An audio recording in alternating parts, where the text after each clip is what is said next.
I don't want to get too excited while telling a story and then it spikes real bad. Yeah. And you know I get excited.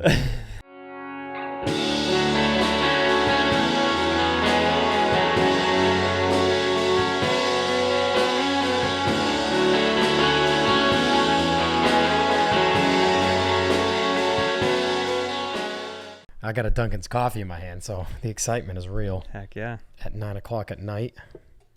I wish coffee did something for me, though. Like, I started drinking it later in my life.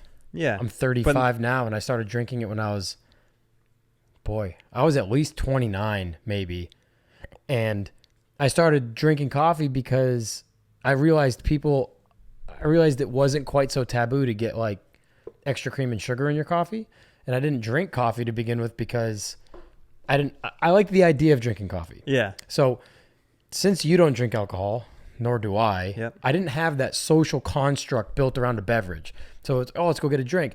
I would always accompany friends to go get a drink. Yeah, I same just here. never drank. Yeah. Neither of us are those types of dudes that are like, screw people who drink alcohol. And I don't want to be around them or anything like that. Yeah. But that being said, I was never the instigator to be like, let's go get a drink. Unless it was a root beer, obviously. So I like the idea of going to get a coffee socially. Yep. Whether or not it was with a human from the female persuasion or it was like some friends, So Yeah. my dad always got a coffee early in the morning. He'd usually go into town to get a coffee. And he'd usually go to McDonald's because they have that. I think it was Newman's Own for a while, but now it's like Green Mountain Coffee or something. It's decent coffee, I guess. Yep. So I try drinking black coffee every now and then. I'd be like, I want to do this. I want to learn, but I wanted it to be like a man's version. I didn't want to I just wanted to drink black coffee and I just couldn't do it. Every time I tried, I was like, this is awful. I love the smell. I like the idea of it. Couldn't get through the taste. Yeah. So the more of my friends I talked to about that, I was like, how do you get your coffee? Because at this point I was like vocally talking to my friends about coffee because I'm like, I really want to, I was like prepping myself to get into this realm of drinking coffee.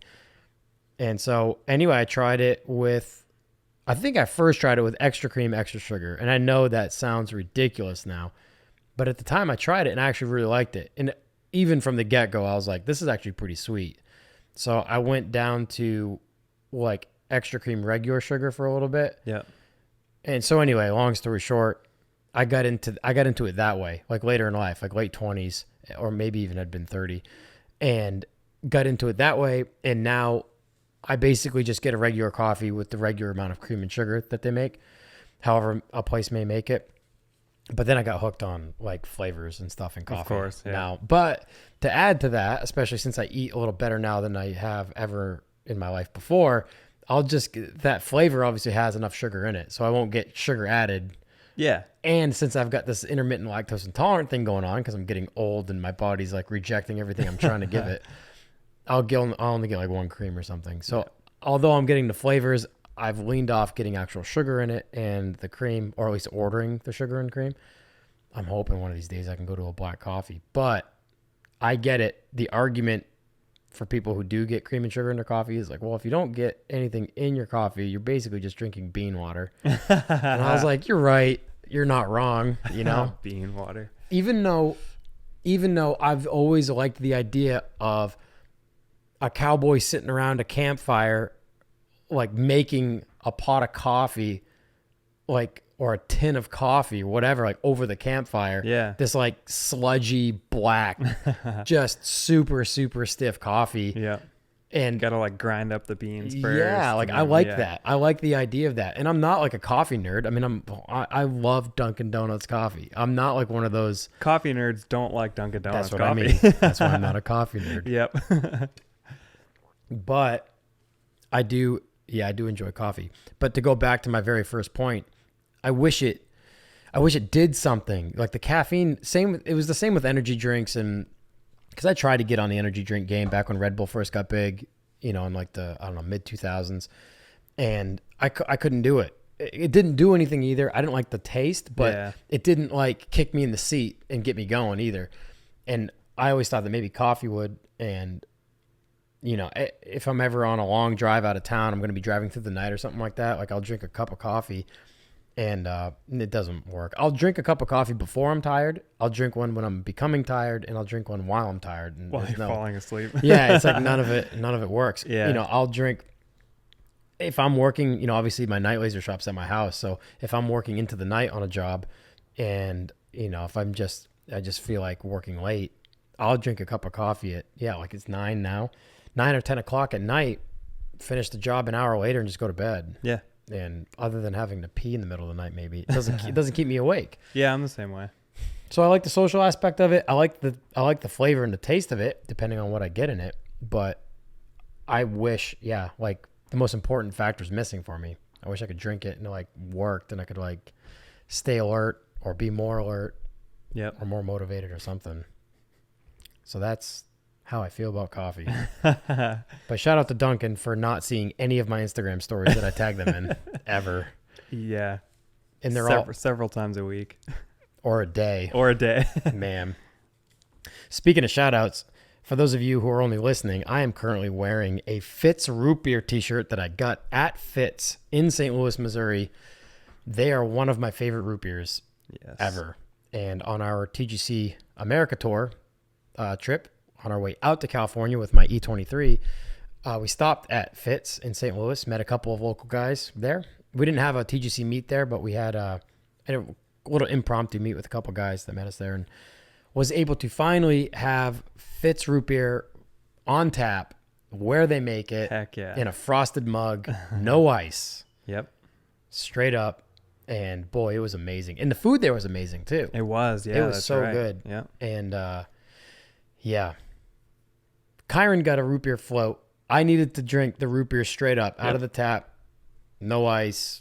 Yeah, just straight up. I feel like Kyron got something crazier than a root beer float. I feel like it was like some flavored, like, I don't know. Maybe I'm wrong. I've got photos of it somewhere. Yeah. I even posted an Instagram story of it, and it might actually be in my highlights on my Instagram. Oh, yeah.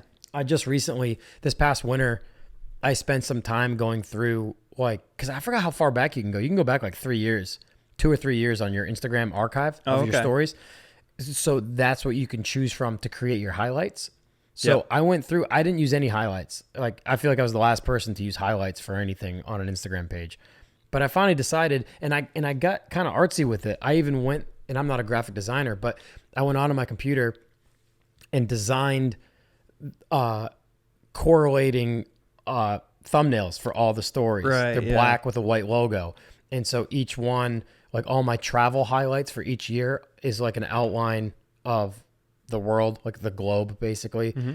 And then like the E23, I can't remember if there's an E23 build on there or not. And it's like the BMW logo. Yeah. I did one with the 700, and that's like the old vintage BMW logo. So I went through all those.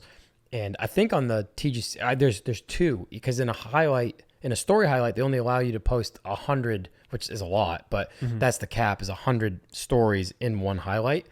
And so we documented so much of that trip, and that trip seemed to last either, not that the trip lasted so long, but we covered so much ground and posted so much content that I had to do a two-part. I had to do 2 highlights to cover the whole thing. Yeah. And I think in there somewhere, it is Kyron drinking or eating whatever that thing was. Yeah. Because we definitely covered that we went to Fitz. And so, so I'm wearing a Fitz t-shirt. And unfortunately, this one doesn't say Fitz root beer on it. I think on the back it says like Fitz sodas, because they make other sodas. They did have a root beer shirt, but it was red. Oh, yeah. It was bad enough that this is heather gray. Like, it had to be black. I was looking for a black one because, you know me. It's either a plain white tee, which is my go-to in the summer, or it's a black tee. It's just got to be. Yeah. I like the heather gray, though. But, yeah, the one that I wanted, a Fitz root beer shirt that said root beer, and the only one they had was full-blown bright red. I was like, no, can't do that. No. Yeah, maybe 15 years ago I would have been that brave to wear a red t-shirt. And, my Bob's Big Boy hat. I got my Bob's Big Boy hat that our good friend Alex was nice enough to purchase for me while we were at Big Boy in Burbank when we were out there in California last fall. I told you they recently started following me on Instagram. Yeah. Dude, I am so excited about that. Heck yeah. I don't care. I like, and you know this, I don't care who follows me on Instagram. Yeah. Like I don't. Like I'm stoked on my friends, but like if some like I told you, like Harbor Freight, Lay Right Pomade, like some of like some random quote unquote big companies, Right. like follow me on Instagram. And it's cool to see those come in where it's like, oh, okay, you know, like whoever's running that account, whoever's in their marketing department thought it was worthwhile that page follows me, which is cool. But Of course. I was full blown excited when I saw that Bob's Big Boy started following me on Instagram. And they went through and liked a bunch of your photos. And too, they right? commented on a couple. Yeah. Yeah, the Mother's Day post. I made a photo of my mother and I. They commented like a heart. I was like, I need to meet whoever runs their marketing. Yeah. Heck yeah. Because I've got basically when we went to, so I love the whole vibe and aesthetic of Big Boy. I'd have to look it up. I don't know when they started. I'm pretty sure it was like in the 50s or 60s. Yeah. The one in Burbank, I think, was the first one. And it's like still the original sign. And they filmed a ton of movies in there. It's been a focal point of like pulp culture in America or Americana type, you know, with food and automobile like history and stuff. Yeah. And especially being in Burbank. And so that was the first time I'd ever been there. You know, when we met up with Alex, we got into town. We'd been in the town already for at least a day or two. We came up from Huntington Beach and we visited Jason at Rotiform. That's right. He was nice enough to take us through their facility there, which is the old American Racing Wheels facility. Yeah. Place is insane. Unbelievable facility. Yeah. And then we went up, Alex lives just north of downtown. And so we drove up there and met up with him. And at that point, my good friend Pete, who you've met now, obviously, Yep. who's from my hometown of Meredith, New Hampshire, has moved out to LA as well. So he met up with us. And yeah, we decided to go to Bob's Big Boy. And it was like 10:30, 11 at night, something like that. So it was like, it was an appropriate time and setting to go to Bob's Big Boy for the first time, I think. Because it was like late at night. Usually that's how you see it in the movies. It's like at night. Yeah. Or like this dimly lit setting. And so when we were leaving, they had like at their point of sale at the register, obviously they've got like all their merchandise. And I was like, yes. Give me all of that. And Alex was like, get whatever you want, man. I'm like, no, you're not gonna, you're putting us up for a few days. You're not gonna, he's like, get whatever you want. And yeah. like, He insisted pretty heavily. Yeah. And he said something inappropriate to me or about me and made sure that the cashier knew that I wasn't to pay for anything I wanted. That's right. And so I was like, I don't know, man. I like the hat's pretty cool. And he's like, what else? And I was like, you don't have to give me anything else. He's like, what else do you want? And I was like, man, that coffee mug's pretty sweet. And it is. It's like that cream colored mug with the yellow and like red. It's like this real bright. And it's got the big Bob's Big Boy, like the little boy on there. And like is he holding something? He's holding like it's not on the hat. It's not in front of me. No, anyway, the iconic logo. Yeah. And he's like, give me one of them mugs, he says. And he's like, what t-shirt do you want? I'm like, you don't have to give me a t-shirt. He's like, what t-shirt? So I got the only black one they had. And it said like, home of the double stack burger or the home of the double burger or something like that. Yeah. This is pretty cool. I got the socks. Oh, you did? That's right. Oh, that's amazing. I did not get the socks. Yeah, I got the socks. I didn't get the socks. So I was really stoked. And so whoever runs the marketing at Bob's Big Boy Burbank, like the main one, doesn't know that like I was there and like geeked out about all the gear. Right. I've tagged them and stuff, and that's probably how they found my Instagram because they only follow like 400 people. Out of all the people that visit that place that have way more pull or sway than I do, you know. So I feel very honored. And so, now that they follow me, I'm tagging them left, right, and center. Right? I'm like, oh yeah, like I'm a part of the gang now. And so you're in. You've made it. Yeah. So that was really cool. So now I'm like, I'm trying to get on that Bob's Big Boy like street team. The flow team. Yeah, the flow team. Yeah. Send more socks. I need a pair of socks, yeah. So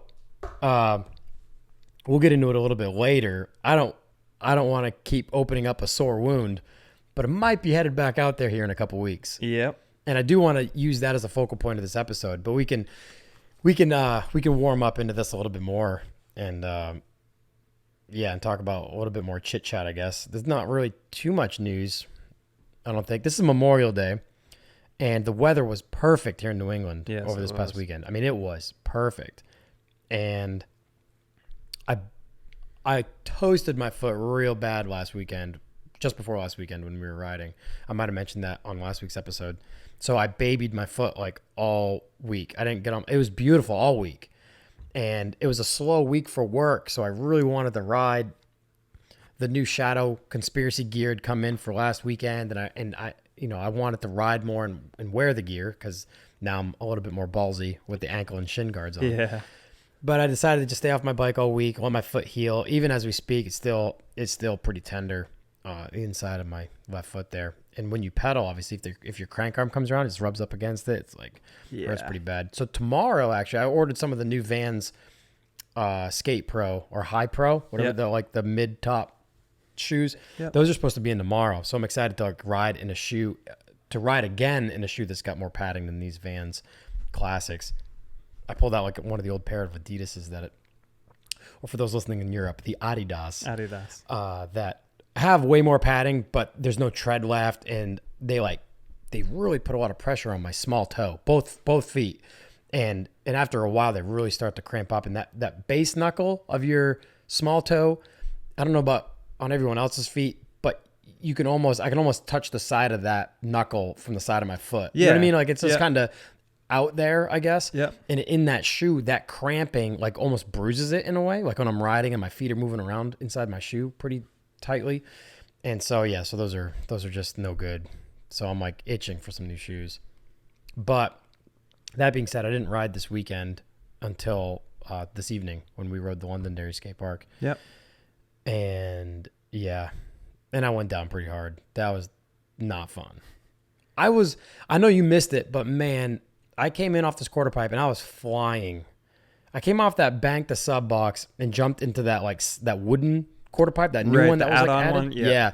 And I jumped from the bank into that quarter pipe in like gut speed. Yeah. Like I don't have any brakes. So I came around that corner real fast and came up to this concrete like grind box, and I was flying, and it's not that long, and I was going to do a quick nose manual over it, like quick nose bonk. And I don't know what happened. I had like a brain meltdown or like a lack of cognitive connection or something. Yeah. And I bunny hopped too early and leaned forward for the nose wheelie and didn't even make it onto the box and put my front wheel right on the edge of the box and and just got like not even OTB over the bars. Like didn't even get a chance to jump over the bars. It like sledgehammered me into the pavement, like elbows. I mean, you can see this elbow is like, it's not that bad, but it's all tore up, and my palms, elbow, and shoulder. I had a little bit, but I was able to stay away from my head. But man, it was like it. And then it's like you're more frustrated about. There's no reason. I'm like, why on earth did I bunny hop like way back there? Like, what was that all about? So that kind of put a huge bummer on the evening because now I'm sore. I didn't need to be. Yeah, I told you. I said I should have just been. I wouldn't have gotten that hurt trying to like tail whip air the 8-foot quarter pipe. I know it. And I don't do that stuff because I'm afraid I'm going to get hurt. Yeah. And here I am just trying to nose bonk over a little grind box and I get pummeled. So that was our evening. And you worked this weekend. I did, yeah. You worked today too, didn't you? I worked today. Yeah, Memorial Worked Saturday, Day. Yep. Yeah, I worked Saturday too. Did we meet up Saturday? Oh, no. You stayed down here Saturday. Yep. Rob and I went for a cruise. That's right. Yeah, so my good friend Rob Laffer, who used to live with me for a few years back, quite a while ago now, is into Volkswagens and stuff. And he bought a German spec. Actually, I shouldn't even say German spec because we never got him here. But he bought a Mark I German market Polo, the little hatchback Polo, off of our good friend Ross Couples, who's got quite an extensive Volkswagen collection. Yes. He may have a little less now, but he had, up until a few years ago, had about 60 Volkswagens in his collection, in his personal collection. Everything from early air-cooled stuff all the way through South American water-cooled buses to modern-ish cars. Like he's got a Mark IV R32 that's like in some rare color option or something, and so he's into all sorts of different stuff and low mileage stuff. Yeah. And he's an OEM guy, so he doesn't lower his cars or modify them or anything like that. He's like, it's all about the way they were made. And so, so Rob bought that off him. For those of you guys who remember, I bought my right-hand drive Mark 1.5 Polo Derby, the UK Mark 1 off Ross as well. And I've bought a few other cars off him or helped him sell a few over the years. I had that Virginia car, that Mark 1 Rabbit diesel for a little bit, that four-door. Yeah. Rust-free car, had like 90,000 miles on it. had a bunch of work done, had like a rebuilt injection pump and I don't know, a bunch of other stuff. I did coilovers and wheels on it and just kind of putted it around for a while. Mm-hmm. But then that right-hand drive Mark II Polo bread van. That's right, the blue one, yeah. I had that for a while and ultimately helped him sell it. He basically like just wanted me to like drive it, get it out, and stretch its legs because all of his cars just sit. It's too bad. That's kind of why he's been real motivated to start selling stuff. Yeah, because he used to have like one of each Harlequin, right? Every base color. Every base color. He had Harlequin. 5 Harlequins. Yeah. One was the first car he ever bought brand new. Oh, dang. It was like 98 or 99. Yeah. 98. I think it was when they made the Harlequins. Yeah, I think so. I think it was 98. 98, yeah. He's like 41 maybe. So he was, I think when he turned 18, his dad owned a car dealership before Ross ultimately ended up buying the dealership off his dad. And that's what he does for work now. Mm-hmm. But yeah, through his dad's dealership or something, he bought a Harlequin brand new, had a payment and everything. That was like his first brand new car. So he kept it all these years. Yeah. And then from that point on, when he started collecting Volkswagens, he bought every base color Harlequin because it'd come up in some random way. And it just so happens like he didn't go out looking for them. In a way he may have, but it's not like he went and bought all 4 within a week or something. And yeah, he's since sold all 4 of them except for the 5th one, the one that he bought brand new he's kept. Yeah. He got right around MSRP for all 4 of those cars. That's pretty awesome. Which is so nuts. Yeah. I'm pretty sure, I might be wrong, but I'm pretty sure he got 5 digits for all 4 of them. Yep. Like over 10 grand. I wouldn't be surprised. I can't believe it. I mean, yeah, they only made like what, 300 of those? I think it was 300. Yeah. And he holds the registry for him. So like that's right. all my other buddies who have Harlequins like know of Ross simply because he has the registry for the Harlequins, which is pretty cool. And yeah, so anyway, Rob bought that Mark I Polo and had our good friend Sam at Sam Zero and Bo bag it for him. Yep. And yeah, similar suspension setup. Like I built a custom set of coilovers for my Derby, but I did Mark I Golf front end or Mark I Rabbit here in the States front end. So I had to make axles, had to run Polo inner axle joints and then Mark I Golf and Rabbit outer joints because the Mark I hubs I went to were a different spline count in diameter than the Polo. So there's like 4 or 5 different routes you can go. And I decided to go that route. And it involved a bunch more machining, but I learned a lot too in doing that. I'd never built axles or pinned and doweled. And we sleeved one side and we pinned and doweled the other side. And I was all nervous about balance. We can go into about this project in depth in another episode maybe, but like I was all worried about the balancing aspect. Yeah. I'd always known about like balancing drive shafts when you shorten the length of a drive shaft. And I thought I was going to have to like involve another shop that could balance them. And Nick Acton, who does all the Shelby Cobra stuff up the street from me, actually taught machining classes at like tech schools and stuff. And he's quite knowledgeable. And he was explaining to me, he's like, well, and this makes sense when you think about it. At the time, I hadn't. But he said, this axle is only, 18 inches long, and it's got a CV joint on either end of it.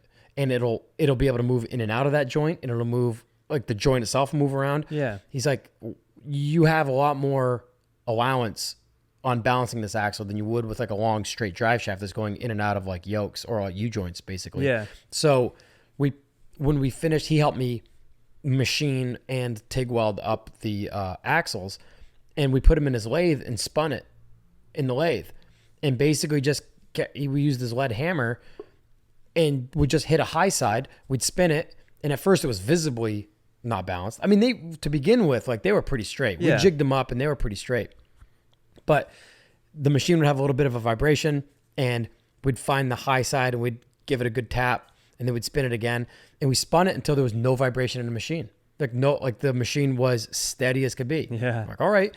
So assuming that was as good as balanced as this particular axle needed to be, being with, CV shafts on both ends or CV joints on each end, I assembled them, put them all together, got it in the car, finished the rest of the suspension. We had to weld tie rod plate onto the coilover because obviously the steering rack on those cars are up on like the firewall, and they come out to, the tie rod end itself comes into its plate like up on the strut body, not down on the knuckle like Mark 1s and 2s do. So we had to weld to the coilovers, which is always kind of a tricky nightmare. If you go too hot, that thing's exploding because there's flammable fluids inside there. Yes. So anyway, yeah, I didn't want to make that conversation about the Derby, but I went like the long way around. But when everything was all put together, I had camber adjustment now down at the knuckle because from the factory that the knuckle and hub are a part of the strut assembly. So now I had camber adjustment down low and had a height. I could go as low as I wanted to. With the helper springs in, I could put the control arms on the ground in that car. Yeah. So went down the road for the first test drive, and at any speed from 0 to top speed, which was like 55 miles an hour, just screaming, there was no vibration in the front end of that car at all. No vibration. So I was super excited about that. That's pretty cool. Yeah, I was excited. And I did it with Nick's help because he has a Bridgeport and a lathe and stuff and the know-how. And yeah, so that was fun. So Rob's car didn't go to Mark 1 suspension, but he bought, I think there was a guy in Germany that's making like Polo struts with the bags and stuff on That's them. right, yep. That's where we went through. So the strut itself, the strut body has that tie rod mount on it and all that. But it's a really cool car. If you guys go to my Instagram, there's photos of it recently because we just went for a cruise Saturday. He swung by. He doesn't come out with the car much. He owns a construction business, like a landscape, hardscape business, builds like patios and hardscape stuff. So he's usually pretty busy, but it was cool to see him. He brought that thing out, and just so happens that we had just finished the exhaust on the Century. Yeah. So I could finally drive the Century down the road. The biggest car and the smallest car out for a cruise. Yeah, basically. It was hilarious when Rob and I drove. We went to Corey Sterling's show, Vag Fair, in Brunswick, Maine, last June. Yeah, it was last June. I drove the 700 out, and Rob drove his Polo out. That's right. And the 700's even smaller than the Polo, and the Polo's smaller than a Mark 1 Rabbit, which is small. And so those two cars cruising 3.5 hours up to Brunswick was just hilarious. Every time we stopped, people would like crowd around and be like, what are these things? Because they had never seen a Polo either. Yeah. And nobody even knows what the 700 is. Exactly. Once that thing lays out on or the ground. why it's on the road. Yeah, exactly. Does that thing even run? Hilarious. But yeah, so it was cool to see Rob. And so this is actually news that I'm telling you because I haven't told you this yet. Rob has never been to Ocean City. Never got a chance to go. He was not my roommate in 2009 when I first went to H2O, but he was my roommate in 2010, 11, 12, and 13 when I went to H2O, and he just never made it. Yeah. He like stayed and worked or whatever. And he's always wanted to go. He's turning over a new leaf in his life right now. He's just got out of like a 6-year relationship. And he's kind of like looking at the world with new eyes now.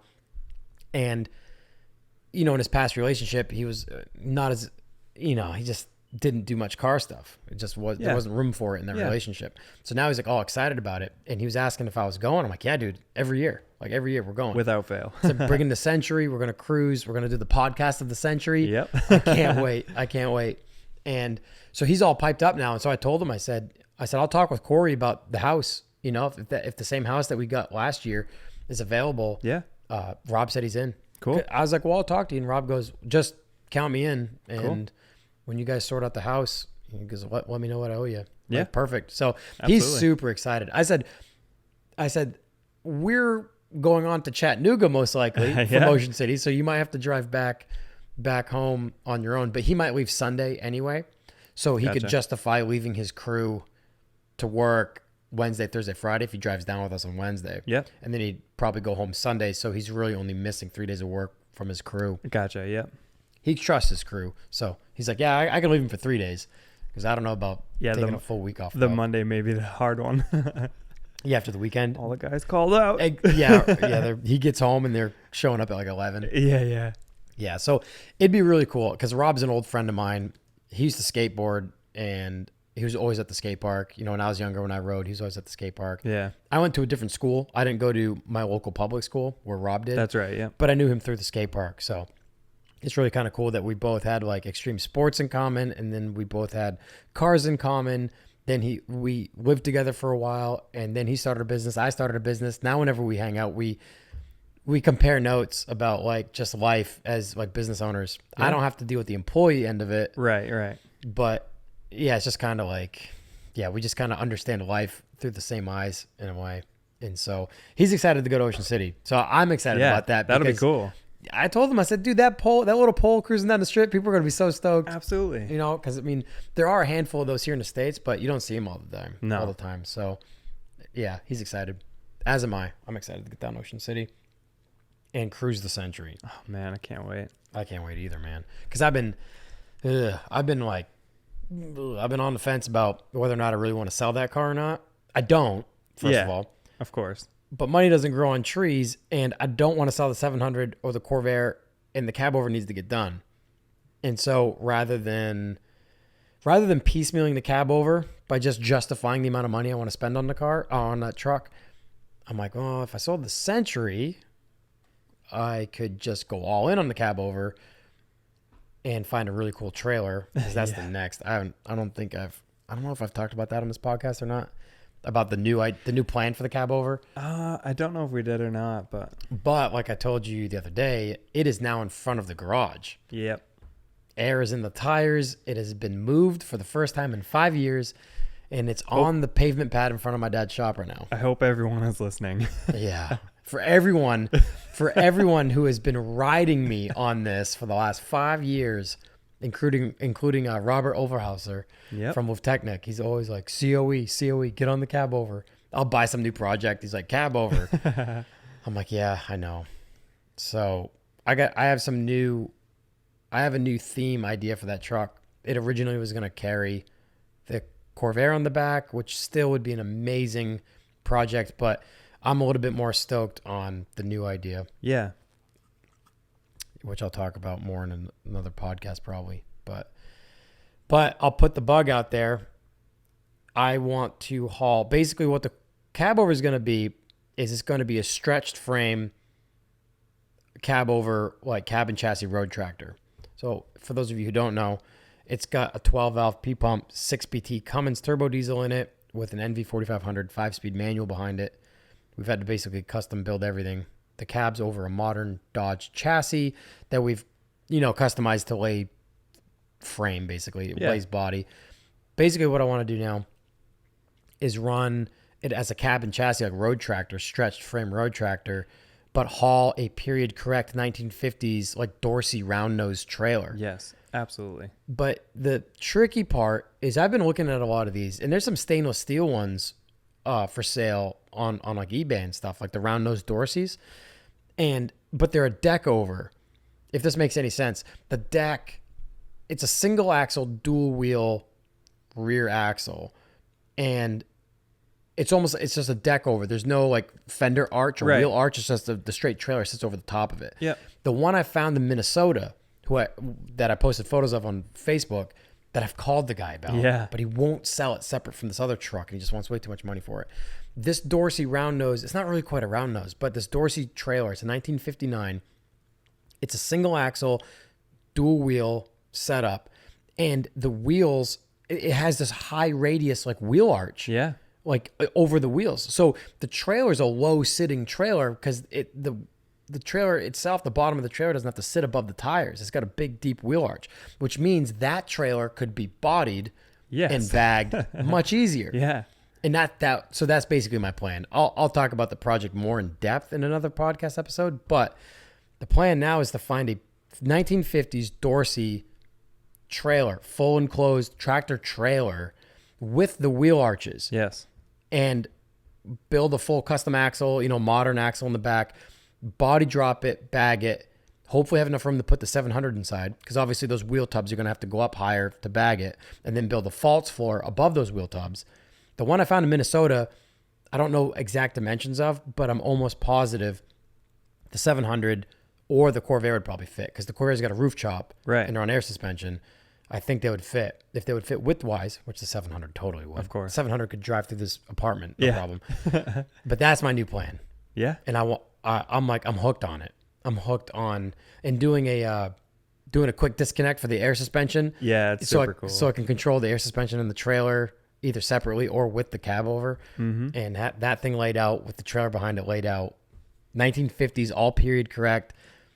Turned down mirror shined Alcoa 10 lug semi-truck wheels on the trailer, on the truck. Dang. Single stack. Because the Kenworths and like long nose Peterbilts look best with the twin stacks. Yep. And although mine's a 55, those Chevy Cabovers, those 2-ton or 2.5-ton, whatever those things were rated, looked best with like a single stack. And most of them didn't have single stacks because they were all gas powered and they had like under chassis exhaust. Right. But I don't want to get too crazy with the stacks. I just want to do one chrome stack, no turnout, no flapper, just straight cut. Yep. Straight up stack. Absolutely. I'll can that thing when it's going to rain. Yeah. I don't care. I'll be a true truck driver. Yeah. But the look of like a good old vintage B model Mac or like long nose Kenworth or Peterbilt with the straight up stacks, like a little bit too tall. Yeah. You know what I mean? Like I saw one Yeah, rolling but up to 93. get over a tall trailer, Man, basically. yeah, so rad. So I'm hooked on it. I want to build a turbo diesel 1950s tractor trailer setup. Yep. That's full bodied and bagged. So yeah, so that's why I'm thinking like, well, maybe if I sold the Century, I could Fund without feeling guilty about spending money, I could use that money and just go find that Dorsey trailer Yeah. or whatever trailer it may be. And go get it. Yeah. Yeah, that one in Minnesota, even if that guy said, hey, look, $1,000, come and get just the trailer, it's still going to cost me a few grand to go get it because we more than likely wouldn't be able to haul it home. Right. I would love to do that. If I found out how that 1950s coupling system worked and whether or not it could be modified for like a gooseneck or something, for like a fifth wheel, Right. and then maybe go out there and service wheel bearings. Who cares about the brakes? You know, Yeah. it's an aluminum, it might be steel. If it's I don't empty, know. you're probably fine. That's what I mean. Yeah. Like the brakes would be second or third. So one would be wheel bearings. Second would be tires. Make sure that thing could be hauled. Yeah. Then haul it on the ground. Right. But loading that thing on like an equipment deck trailer would cost a lot of money. I even had friends in Minnesota. Even my buddy Jeremy from Rat Rod Magazine lives in Minnesota, and he was like, dude, I got friends with construction businesses that would literally drop an excavator off there and help you load that thing. And I'm like, yeah, but for how much? You know, Yeah. like how expensive is this gonna cost? So anyway, that's where I'm at with the Cabover, and I'm excited about it. Yeah.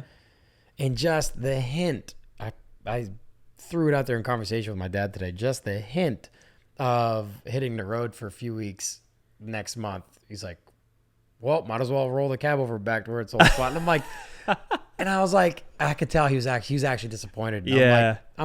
I didn't go into it. I'm like, I'm still going to work on it. Yeah. Because it is his shop.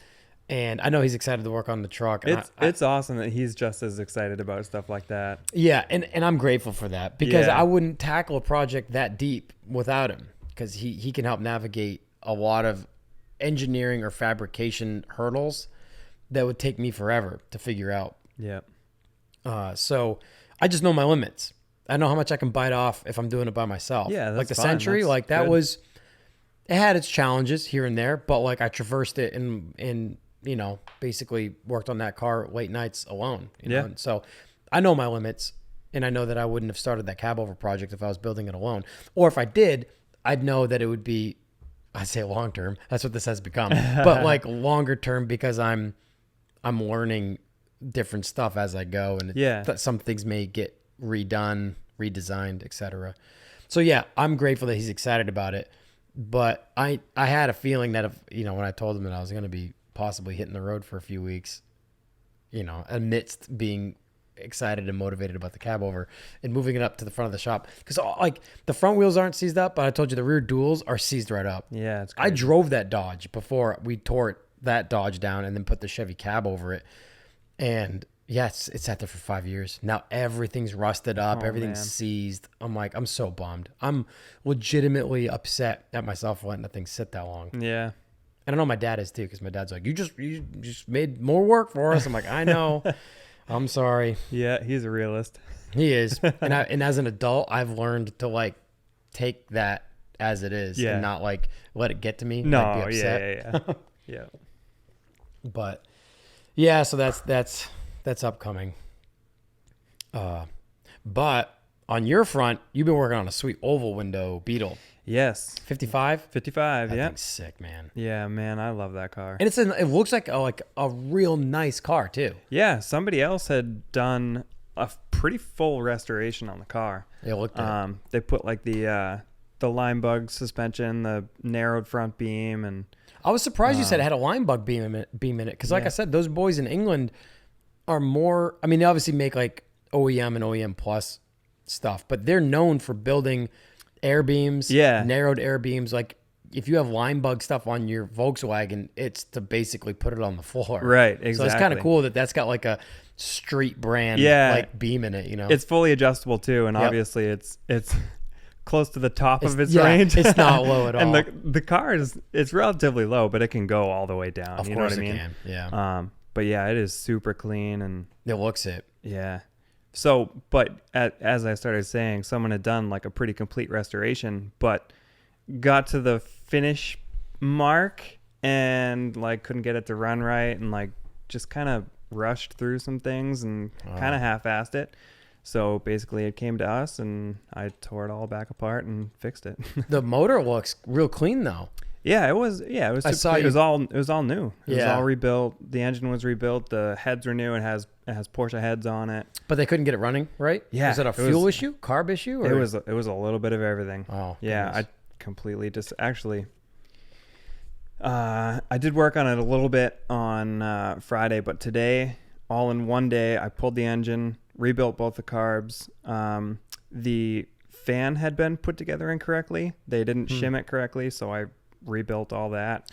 As far as now on that real early setup, does the generator turn the fan? Yeah. Okay. Yeah. And it has similar shims on the front to tighten the belt For your belt. Yeah. And a similar shim goes in the back for the fan spacing. Tighten the fan. Yeah. And they just, as soon as we started it up, when it came in, I knew right away. I was like, that fan is loose and about to come apart and ruin everything. So yeah, I pulled that all apart and yeah, because I can't remember. I had mine all apart because the 700 is obviously Beetle powered. Yeah. Mine's an H motor, so that's like a mid to late 60s motor, something like that. But yeah, I had mine all out. You know, I had all the top end off, and I went to an alternator instead of the generator. So I had mine apart and put it back together. But yeah, it's just a big nut. Yeah. On the fan side, and I did have to. Now that you mentioned it, I do remember spacing it so it was centered in my shroud. Yeah, that too.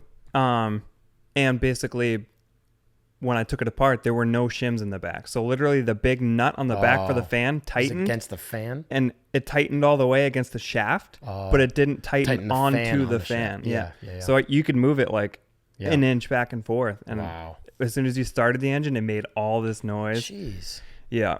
So, yeah. What else are we doing it? I always assume. See, I don't know if it's selling myself short. I always assume that because I don't work on cars all the time and that I didn't go to school for them or whatever, or to be a tech, that I wouldn't be able to like own a shop, like doing that kind of stuff. Yeah. But I do by default. I learned a lot of stuff from my father too, because he did start a business doing it, having not been to school except for just learning it on the street, basically. But then I watch people who own shops do stuff, and I know you see a lot of this stuff too, and I'm like, they have like a shop that's like doing all this stuff. Yeah. Wow. It's surprising how often. I could be doing this. Even like that super clean double cab that came in, the split window double cab bus. Yeah. Similar scenario. Someone did a like complete restoration, put it all back together, and they must have like had a deadline and they rushed the very end, and we had to tear that all back apart and get it to run right too. Wow. It's a common occurrence for some reason. I guess. I mean, and I always, you know, try to be careful to like knock other people's work, because it's like, oh, you know, there's a lot of stuff that I would do that I'm sure someone else would dissect and be like, oh, why did they do it like this? But yeah, it's surprising sometimes, like things like the shims on the fan. Exactly. It's like, that's clearly loose. Why does that fly? Yeah. You know? So yeah, but that car, that oval window is a really cool looking car. Super nice. And actually, we should probably get into a few of the Instagram questions, because we're basically touching the tip of the iceberg on one of the questions. Oh, okay. And so maybe we'll just scatter some of the questions, because I do want to talk about the potential TGC America Tour Across America version 2 that might be happening here in a few weeks. Yep. And I know it's a sore subject for you. It's okay. I know you said you can't go. So. I don't think I can go. I can't quit another job. Yeah, like last time. So I'm pulling up some of the questions here. Let me see. Where are we at? So, a few more have come in since. Nice. So, Sanderpoon says, any interest in the near future to do an early Beetle or bus? And so on that subject of what we're talking about, yeah, I've said this to a lot of my close friends. I've said it to you more recently. Yeah. Yep. That I've always liked slammed Beetles and slammed buses, bay windows, splitties, whatever. Yep. I love it, but not enough to want to go buy one and build one. Right. I just haven't been like, I love anything air cooled, but that's why I've got like the weird oddball, like the Corvair, which is super cool. and then the 700. Yeah, like I've always liked having something different. So I'm not bored with the 700 and want to get a Beetle, but I was never, watching a slammed bug or slammed bus drive down the road, and I'm talking like front bumper on the floor. Yeah. I get excited. I'm like a little kid in a candy shop. I'm like, that is so cool. But yeah, had never wanted to really set out to build one for myself. But in the last 2 years, since we finished my 700, I have especially been attracted to early splitty Beetles and oval window Beetles. Yes. And early bay buses. Yep. Not so much a splitty bus. I know those are the coveted ones. For some reason, a bay window bus with the front bumper on the ground, like I almost like the look of that more than a splitty bus. I get it. Yeah. But that being said, like a Zwitter, split window Beetle, split dash Beetle, even an oval. Yeah, Yep. The big window Beetles don't do too much for me as far as like owning one. But man, the ovals and the splitties, I want one so bad. Yep. Same here. And when time and finances allow me to spend more money on some of these other cars that are quote unquote done, I may have told you this, but I plan on putting semaphores in the front fenders of the 700. Yes. I was gonna bring up semaphores. Dude, I need them in my life. And that's too. me living vicariously through people who have like Zwitters and like early splitty bugs. So I'm going to buy, and like CIP1 and like a bunch of other companies make the repo, but real like legit ones like the metal. Right. And for those of you who have stuck with us through this car jargon and don't know what the semaphores are, they're basically the early, and even some American cars had them. They're the early blinkers where they're an actual arm that flips out from the side of the car. Yeah. And either has an illuminated like plastic yellow or amber blinker, basically. Yeah, it's a bulb. Yeah, a bulb, or it's just like a flag that kind of flips out. But it flips out from usually the B pillar of the car or somewhere on the side of the car. And and it flips back in, and it's usually like flush with the body lines. it's like of the Frenched car. into the car. Yeah. Really cool look. So, and that like signifies your early Volkswagen. Yeah. You know, if your Beetle has semaphores, it's like that's the selling point for me. Yep, me too. Factory semaphores. Yeah. So since my 700 is 1960 and right around that realm, they stopped doing the semaphores in like the oval window era. Yeah. But it's early enough. I really want to put, since there's no B pillar on that car. I mean, there is, but it's not wide enough for semaphores. It's like a real tiny little B pillar. I want to put them just ahead of the door seam behind the front wheel on the front wings. Yeah, so absolutely. they pop out of the front wings. I'm sold. And what I want to do is the outside of the part that's visible when they're closed, that sits flush with your fender. Yeah, that's metal. Yeah. So I want to tape everything off and like blast those down and let them rust so they match. They match with the 700 because their 700s obviously all rusty. Absolutely. So they almost like hide in the car, Yeah. and then they flip out and Pop out. they're working semaphores. Heck yeah. So that's kind of the 700 body's over a Volkswagen Beetle Pan, and it's all It makes 60s sense. German, So Absolutely. I think it makes sense. The repo, or not repo, but the remake semaphores are like, I don't know, a couple $100 maybe. It's not a lot, but Yeah. that $200 can go towards finally finishing all the things on the Century or starting back on the Cabover. So yeah. So to answer the question, I would absolutely love to, get into an early Beetle or bus in the near-ish future. I feel like since the Corvair and the 700 are both rear-engine air-cooled cars from the 60s, that's kind of holding me over. Yeah. Yeah. But every day that passes, split window Beetles continue to skyrocket in price, know. or so it seems. Yeah. But I don't know, you're a nerd about that stuff too. Oh yeah. So Yeah, for sure. what do you think, a bug or a Beetle? I mean, a Beetle or a bus? I'm definitely more of a bug guy for sure. I do like if it were to be a bus, it would be a single cab bay window. Yeah, I agree. For whatever reason, just the shape, and when you put the sides down. bed sides down, Yep. it just looks unreal. And I'm just like, yeah. I showed that's what I you want. Dave Smith's from England, right? Yeah, Oh yeah. my goodness Yeah. gracious! So he's got a bay window single cab, body dropped on air, like front bumper touches the floor, Yeah. and photos of that thing with the bed sides down, so it looks like the cab sits way above the bed at that point. He had to put wheel wells in the bed Yep. for room. Rear wheel tubs, Yeah, or wells, yeah. yeah. That is such a cool. So I agree with that. I think if it was going to be a bus platform, it'd either be a single cab bay. Yeah, I don't know. Kyle Golding's bins is pretty amazing. Although I will say, in the shop right now, well, Justin has had it in the shop. He's got a single cab split window, and that is pretty cool too, because it's like all patinaed, and that would look good on the ground too.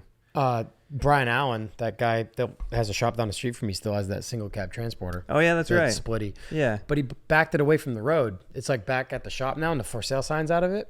But it's been there for the last like 2 or 3 weeks. So I don't know if he sold it and he's waiting on transport, Oh, yeah.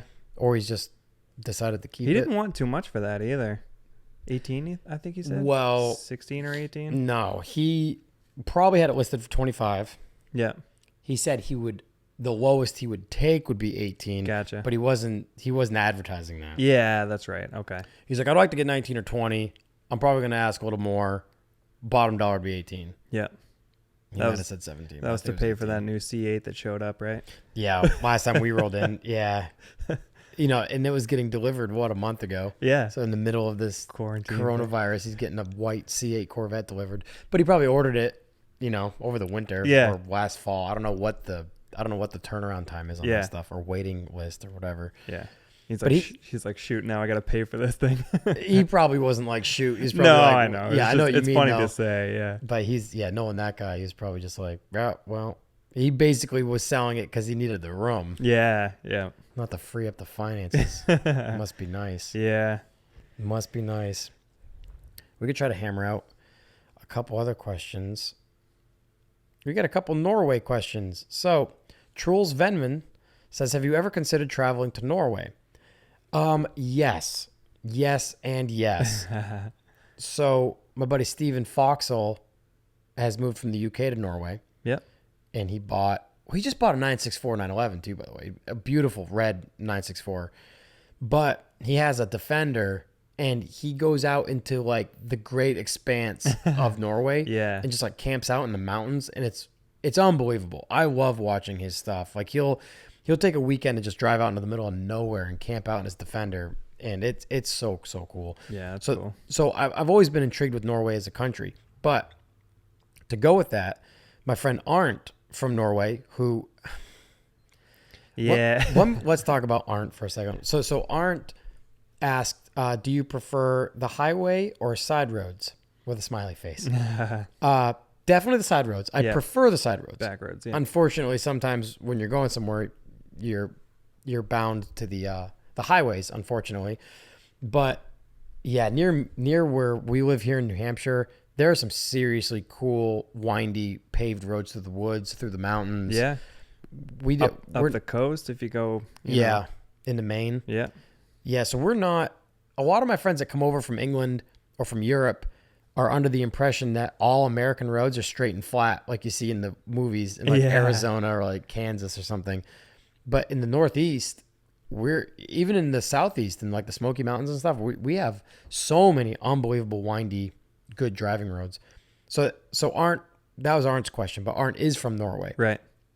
And Arndt has a true, like a real Mercedes 190E Evolution 1. Yep. He has a second true one of 500 Evolution 1s. So he's got two of them.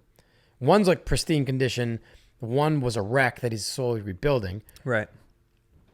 I might get some of this wrong, but he basically has a stable of W201 Mercedes 190s, and they're all rare. He had like a sport line. He had an AMG, which are super rare. Like I don't think I've ever seen an AMG 190E here in the States. No. They're always Cosworths. Yep. And we got the 2.3 16 valve Cosworth.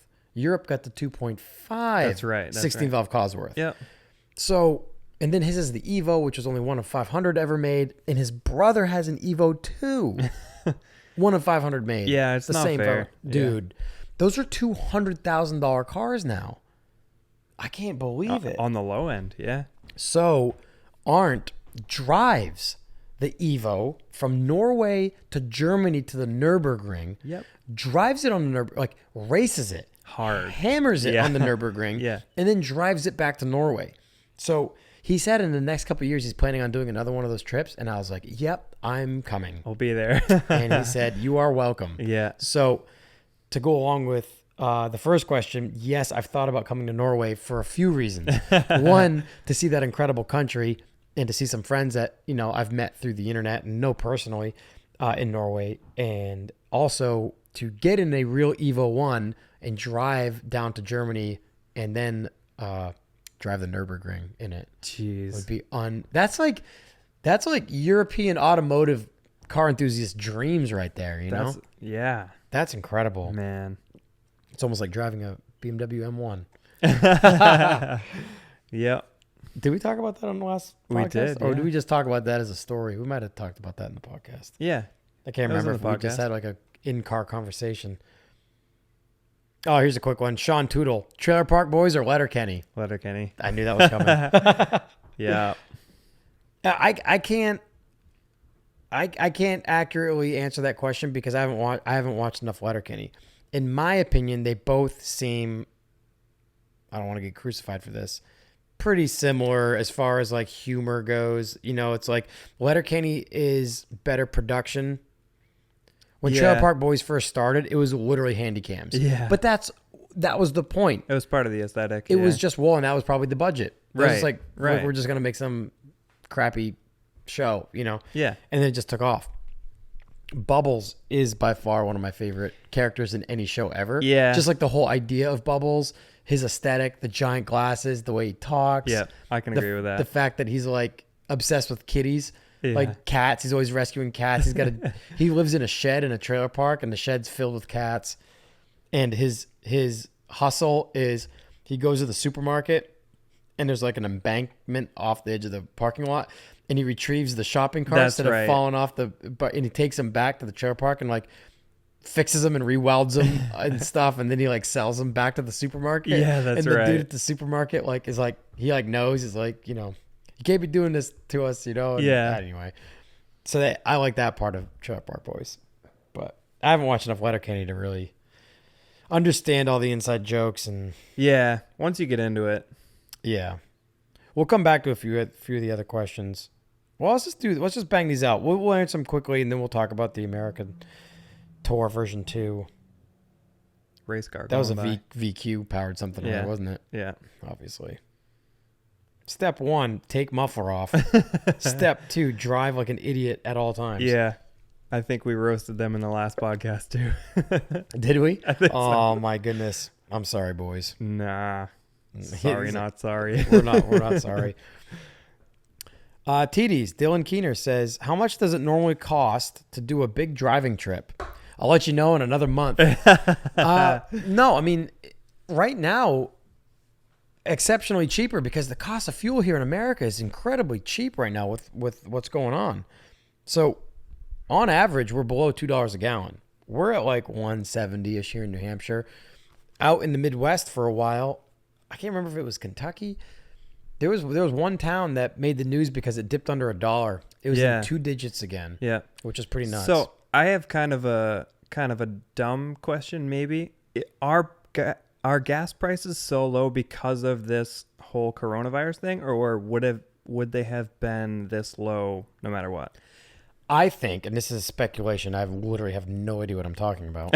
I think the cost, I think they go by drums. Yeah. Like oil drums. I think the cost per drum or barrel, whatever, Yep. is low because of what is happening to the economy. Okay. I think. Yeah. I think that's what I heard. I'm not sure.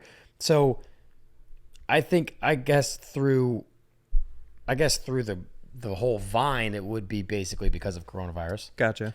I think that's all super cheap because of the economic impact or something like that. Yeah. But that being said, depends on the car you're driving too, obviously. Depends on how good on fuel your car is. When we drove the E23 to California, I still have all those receipts. I haven't added everything up. Yeah. I was going to ask that earlier today too. Yeah. I need to, I haven't done my taxes yet for 2019 since they so conveniently pushed it back to July.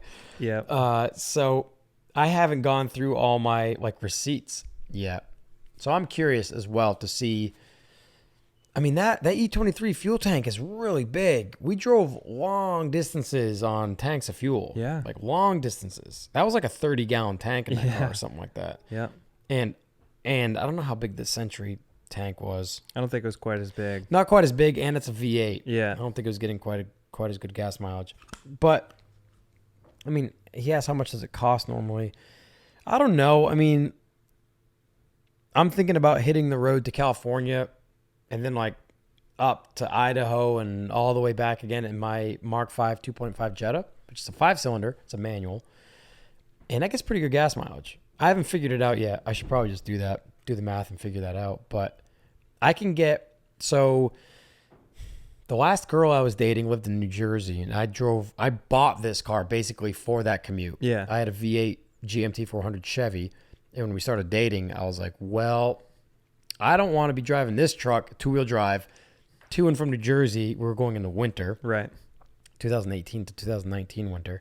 So I went out and bought this Jetta specifically for over the road, 6 hours each way, almost every other weekend. So I still haven't figured out what the mileage is in that car. And I've been all over the place in that car. Yeah.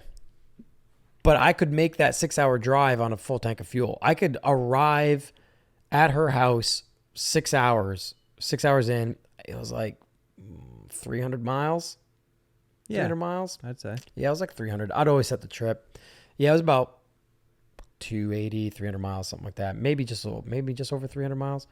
And have like a quarter tank of fuel left. Yeah. So I could probably get 350 miles out of the tank, which really isn't too bad. 400 miles maybe if you're running on fumes. Yeah. Running it right to the very end. Risk. But yeah, I can't really answer that question, I guess, because I really don't know. When I drive to Florida, which is pretty frequently, if I'm just in a car, not in my truck hauling a trailer, I can usually fill up in my hometown in New Hampshire and make 3 stops for fuel. I'll stop in New Jersey to fill up, I'll stop in Virginia to fill up, and I'll stop in Georgia to fill up and finish the drive to Orlando from there. Yeah. We're not talking like Miami because that's a whole nother 4 hours south. But yeah. So each of those fill ups right now with fuel, the cost of fuel, I'm filling that car for between $20 and $25. Yeah, it's crazy. So 4 fill ups total, 20, 40, 60, 80. I'm driving to Florida for under $100 in fuel, which means I could probably get to California, on eight tanks of fuel. Yep, probably. So yeah, I might be. Wow, this trip actually might be way cheaper than I thought it was going to be. I might be going coast to coast and back in that Jetta for under $500 of fuel. $500 probably, because I was justifying like $1,500 for this trip all in. Right. I Yeah. might You be want to $1,000 all in. budget a little more. Yeah. Yeah. Well, let's get into that story. I'm going to read a few more questions here. Going along with that, Alex Bermudez, Gain Terrain. My good buddy Alex, who we went to Bob's Big Boy with. Yeah. He was my team manager on the Take for a while. That was a BMX frame company that I rode for. This was my first pro sponsorship, and he was my second or third team manager. Guy's a riot. He says, when are you coming to LA? And he spelled coming the wrong way. Of course he did. I'm not surprised. I didn't even have to say how he spelled it. He just spelled it the wrong way. Yeah. When are you coming to LA? I'll just drive across with you this time. Just show up already. Yeah, so Alex is, as I told you, Yeah. as if I'm sticking this dagger in deeper and twisting it on you, Yeah. that Alex wants to do the trip back, which would be amazing. So the answer to that question is hopefully mid-June, my friend, mid-June. But I'm going to call you. I tried calling you early and you didn't answer. That dude's on a weird schedule, man. Yeah, I know. Like he's a power lifter, and he'll lift at like midnight or 1 a.m. and then he'll post stories at like 3 or 4 a.m. eating like 4 burritos. Everything under the sun. He just like piles it And up candy. and eats it all. And then he'll post IG stories of himself going to the bathroom, and it's That's right. he's yeah. insane. He's Yeah. insane. Mason Gavin says, I'd be down to fly out and catch a few days with you on another tour. I will call you tomorrow, Mason. Let's see if you guys want to fly out to California or something to meet me out there. Yep. So, as with Mason, Carly, his fiance, says, these are some good questions. She says, what's your favorite city to eat in so far? I'll give you 4, maybe 5. Yeah. So, I have to throw a few exotic cities in there because I've eaten some amazing food in some amazing places. 1, Florence, Italy. I had a lasagna in Florence, Italy that broke my brain. Yeah. I don't even remember the name of the place we went into. The last girl I was dating was over there with me, and we were walking through Florence at night, and we were looking for a place to eat dinner. And the only stipulation was it had to be dimly lit. It was going to be like a dimly lit place we were going to eat dinner in the ancient town or city of Florence, Italy. Yep.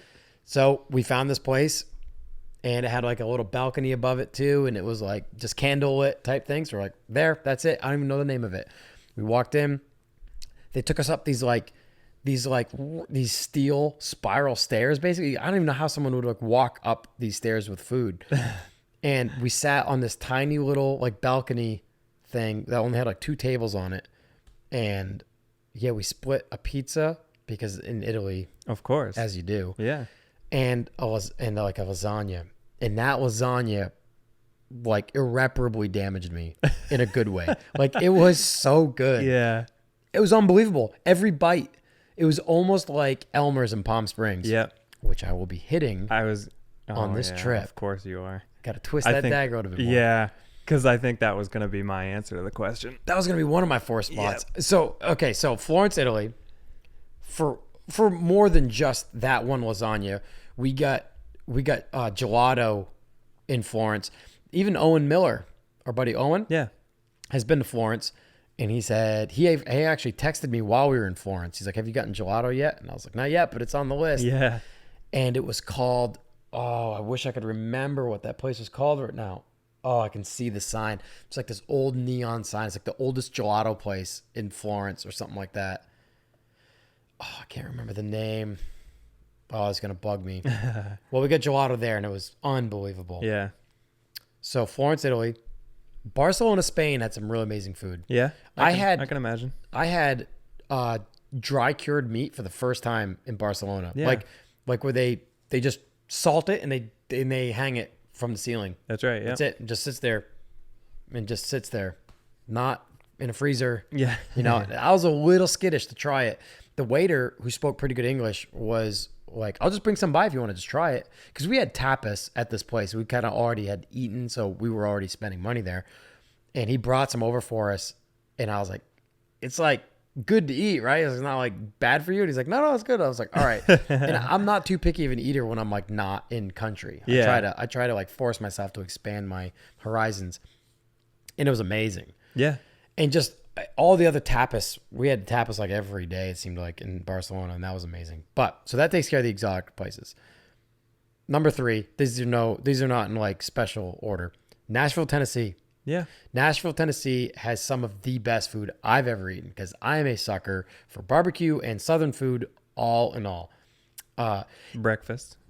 Pro tip: if your city has a Waffle House in it, it will be on my top 10 cities of favorite food places to eat.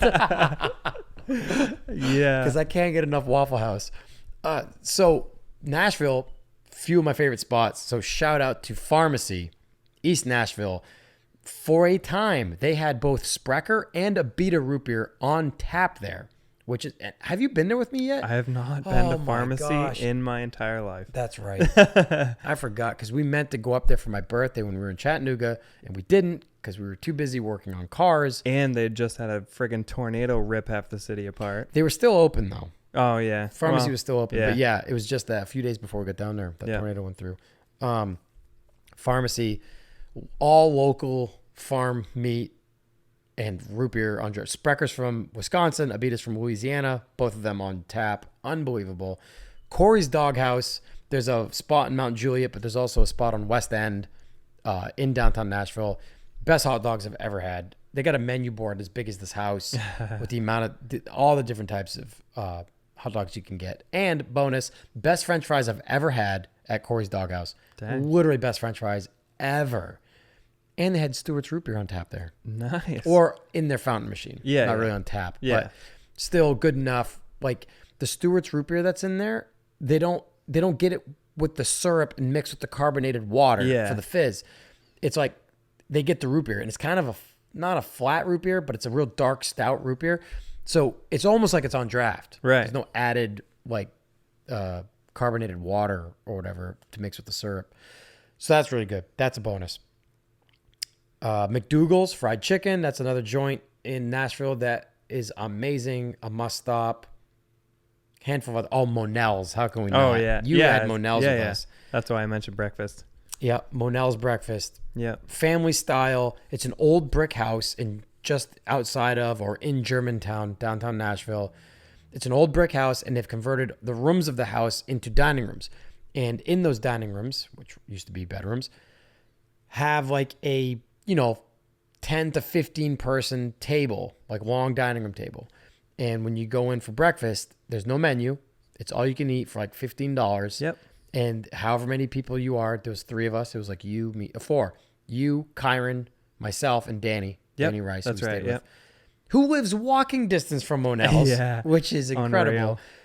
So there was 4 of us. They just sit you down at the table with 6 other people or however many people fill up that table. And you pass your plate to your left. That's it. Yeah. And it's home cooked.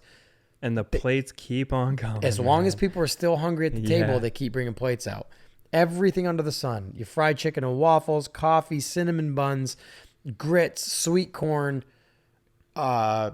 just everything. Sausages, meats, eggs, like it all of it. Everything. All of it. And sweet tea. Yeah.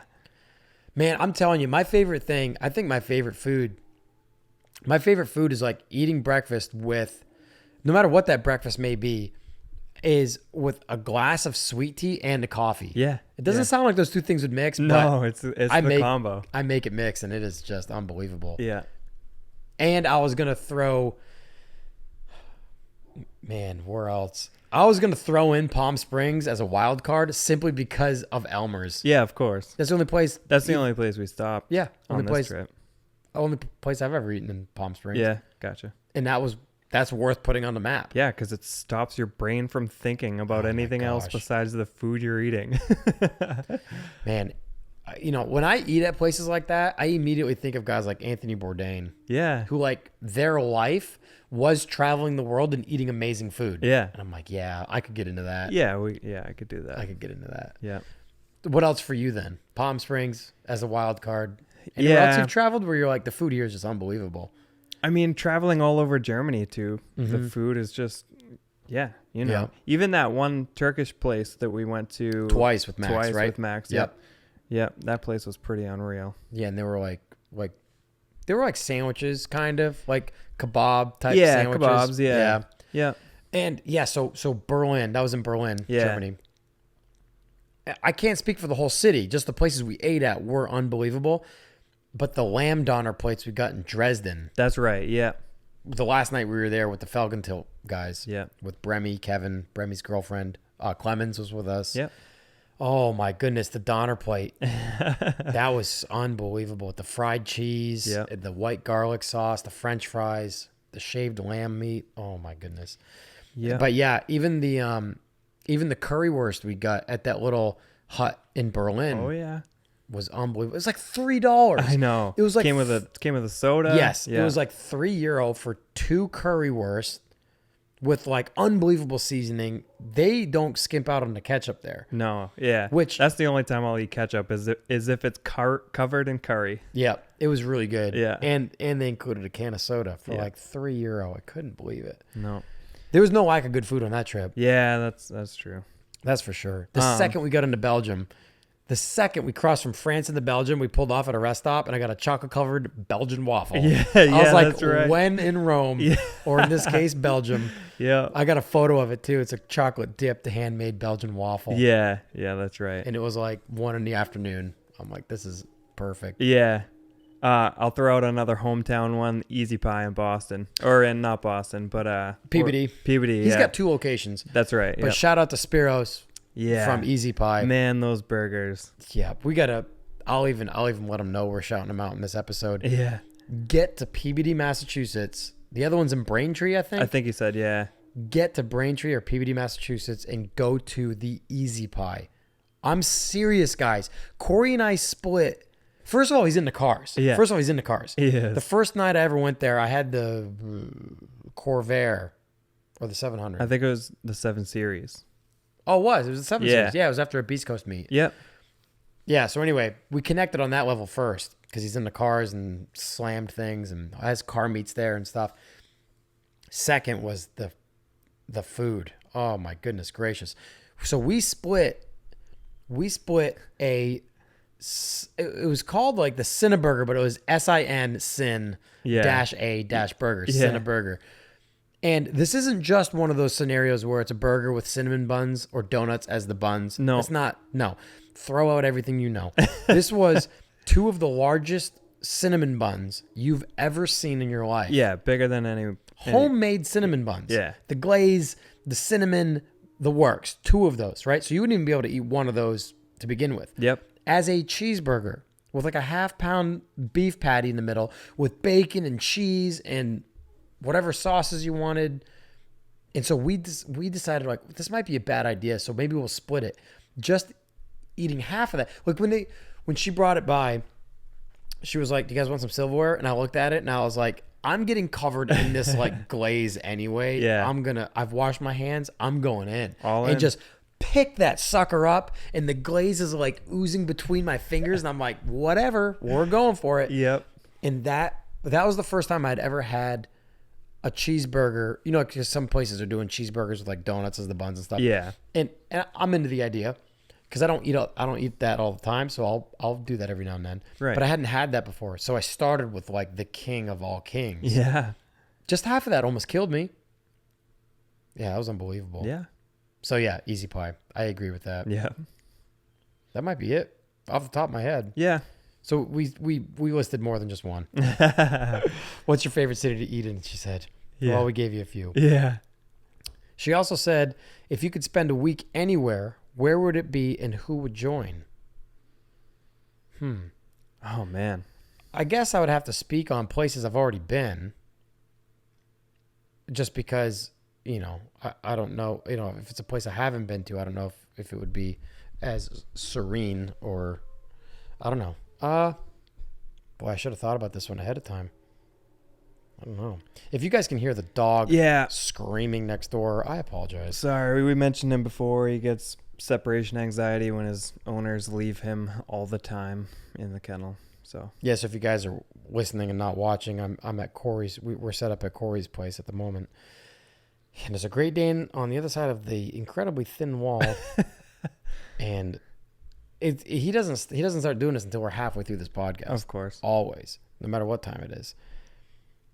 So anyway, yeah, if you could spend a week anywhere, where would it be and who would join? That's so hard. That's so hard. There's just going to be a lot of vacant space in this podcast trying to think about it. Yeah. Let's say, I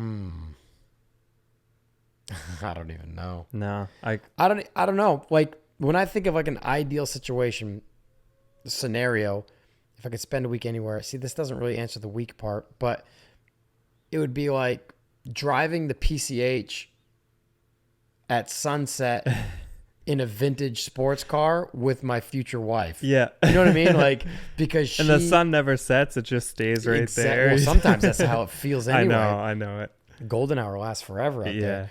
But yeah, because my idealistic future wife is into all the things that I'm into and would enjoy that type of sunset cruise just as much as I would, which I've done before. And it's just, you know, those mountain carving roads along the Pacific Ocean. Yeah. is just unbelievable. But if it were to be like a week spent as like a holiday, I don't know. Europe, you can go so many places in Europe and spend a week.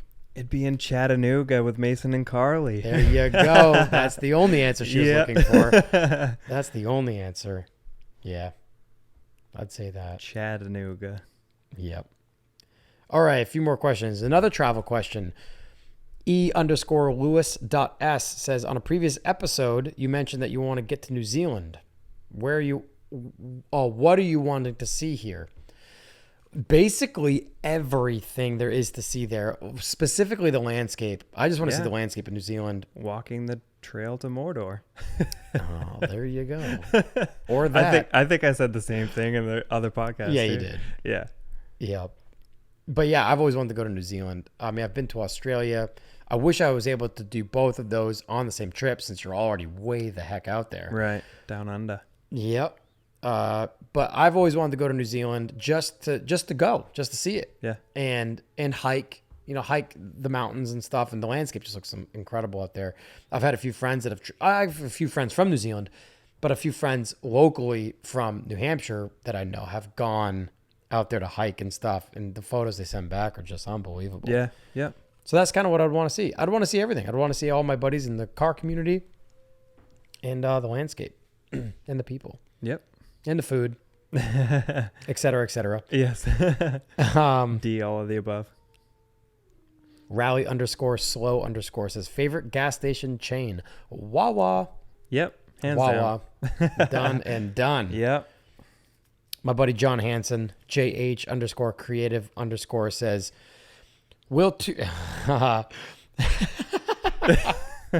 Oh boy.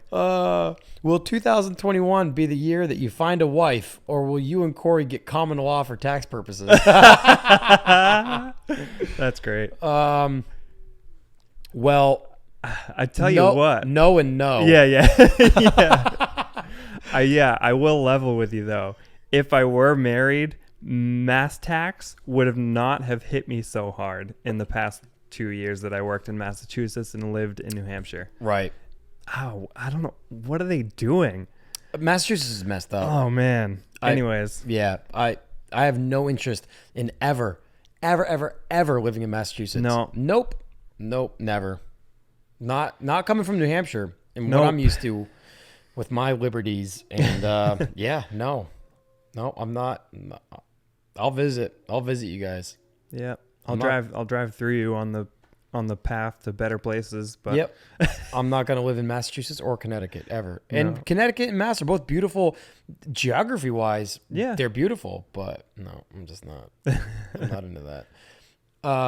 But to answer his question, no, 2021 will not be the year that I find a wife. No. I mean, we never know, I guess. But more than likely, I still need time. This is the thing, man. I've said it before, even in past episodes. I took 4 years off of dating. Yeah. I didn't go on a date in 4 years. Like, I'd been through a few pretty taxing relationships in my 20s, ending my 20s. Once I reached 30, I was just taxed. I was starting the laser business. I was starting the path of being self-employed. I was sick and tired of just like dating. I was like, no, I dive deeply as you do. I know we're both kind of cut from the same cloth as far as that's concerned. Yep. And I was like, no, you know what? I'm done for a while. I'm not going to download a dating app since that's big now. I'm not going to do any of that. I'm just going to live my life. I'm going to try to do my best to stay afloat with the business. I'm going to tackle way too many car projects and I'm going to travel abroad every single year. And so then let someone in and realized, what on earth am I doing? This was the worst idea ever, specifically because of the certain variables or the specific variables. And so now I'm like almost back to where I was when I first turned 30. I'm like exhausted. Yeah. It's been a year almost to the day that it ended and I am still exhausted. Yeah. I shouldn't say that. Life is so good. No, I know. But to answer that question. Yeah. Because I'm there too. Yeah, you I'm completely done. more fresh than I am. Yeah. Cause even last summer was just such a breath of fresh air. Yeah. It was such a breath of fresh air. I was just treated so poorly, and nobody needs to put up with that. Yeah. You are worth more, my friends. You're worth more. Know your worth, and don't settle.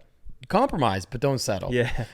work with your significant other. But more than likely, 2021 will not be the year that I find a wife. That's me assuming and kind of hoping. I don't need affirmation from someone else to know my self-worth and to know my happiness level. I don't need it. And you know, it's funny. I saw somebody share like this. I don't know if you call this a meme. I don't know what memes are, but like it was a photo of like a sign on like a marquee, and somebody had photoshopped it to say, "Pay attention to who is around you when you are your happiest," or something like that. Okay. Pay attention to who's around you when you're your happiest. Okay. Or something like that. And it's me. Yeah. It's me. I'm alone. Like I'm happiest when I'm happy. Yeah, I'm happiest when I'm by myself. Yeah. And I've had kind of this I don't want to call it an epiphany, but like I've had this like light bulb go off in this past year where it's like I'd taken so much time off and found myself and learned a ton about myself without any delusion or any anything diluting that. I could focus on myself. My emotions were my own. Yep. They weren't manipulated by somebody else for gain or for experimentation. You know what I mean? Like it was just like, Yeah. So, and then after 8 months of a crash and burn relationship, I'm like, on the backside of that, it's like, I'm happy again. I was happy before, then I wasn't. There was like this honeymoon phase at the beginning, as most relationships have. And then it was like terrible. And then it was like, I'm alone again. And now I'm happy again. My time is my own. My finances are my own. I can do whatever I want, whenever I can go wherever I want. Like not that the right person you won't be able to experience all that stuff with. Right. There is compromise in a healthy relationship, but I'm now starting to realize, like when I was a kid, my dad had a few friends that were older than him that are probably in like their 70s now. They were always single, had no kids, and they were single. They were like local hot rod guys. And I never understood it. I always assumed, since I grew up in that square family, even though my parents aren't square, but it was like my mom, my dad, my younger sister, me. Like the four, like the square, there's four people. There's the mom, there's the dad, right. And there's the son and daughter that are 2 years apart. You know what I mean? Like that structure. And so when I saw these guys, my dad's friends that were in the hot rods and stuff that were at the time in their, I don't know, 50s maybe, and they were single, no kids, and to this day, even in their 70s, single, no kid, they never married, never had any kids. And as a kid, I always thought there was something wrong. Like what happened? Right. Like where did they go wrong? Like why didn't they find a wife and have kids? Now at 35, having been through what I've been through, I get it. Yeah. I get it. I know. They are living the life. They are happiest alone. Yep. And so I get it. Yes, I want to be married someday. Yes, I love loving other people. So I just, that's my, I know at one point I'll find someone that I mesh with and get married and kids, who knows, who knows about the kid thing. I'm not a closed book on either end of it. Yeah. But I understand now these guys who because I'm happiest alone. Yeah. That's it. Black and white, happiest alone. Prove me otherwise. Prove it. Yeah. So, I'm not lonely. There's no, I live alone in a small town in New Hampshire. Be like, don't you get lonely up there? Like, no, I don't. Trust me, I don't. I really don't. So, so anyway, to answer John's question. And then we're not going to file common law for tax purposes because luckily in New Hampshire, we're doing all right out here as singles. Yeah. That might be it for questions. Let's talk about the America tour. Oh, Luke Duville said, what is your favorite movie car? Mine would have to be the Death Proof Nova. I agree with that. If you guys haven't seen Death Proof, Robert Rodriguez, with the help of Quentin Tarantino, starring Kurt Russell and a handful of others. Zoe Bell is in there. She's a stunt woman. Yeah. She can be seen in probably more than just these, but she's in The Hateful Eight. She plays Six Horse Judy in The Hateful Eight. What do they call you, Six Horse Judy? As Michael Madsen says. Yeah. She goes, because I'm the only Judy you ever seen that can drive a 6-horse team. He's like, oh yeah. So anyway. Yeah. Zoe Bell. And she's also in Once Upon a Time in Hollywood. Yeah. She plays Kurt Russell's wife. That's on right. Set there. That's right. Yeah. And Yeah. So anyway, she's in Death Proof. Kurt Russell stars in Death Proof, and he drives. He's a stunt man in this film, and he drives his stunt car is like this fully roll caged, fully built black. Like it is supposed to be scary in the film, almost like the tractor trailer truck in Duel. Yes, I went there. Steven Spielberg's first movie, Duel, Dang. is a terrifying movie when you're a child. Yeah. It's about a dude driving through the desert for like he had to like travel to some other city for work, and he's driving through the desert, and this random gross greasy tanker tractor trailer truck that you can't see through the windows or see who's driving it starts stalking him and following him, and then as the movie goes on starts to like try to push him into like railroad tracks or off cliffs. And so anyway, the Death Proof Nova reminded me of the Duel tractor trailer truck when I was a kid. It was like kind of menacing and kind of eerie. It's kind of a scary car. But to answer that question, my favorite movie car off the top of my head without sitting here trying to think about it forever would probably have to be the D2 Audi S8 in Ronin. Right.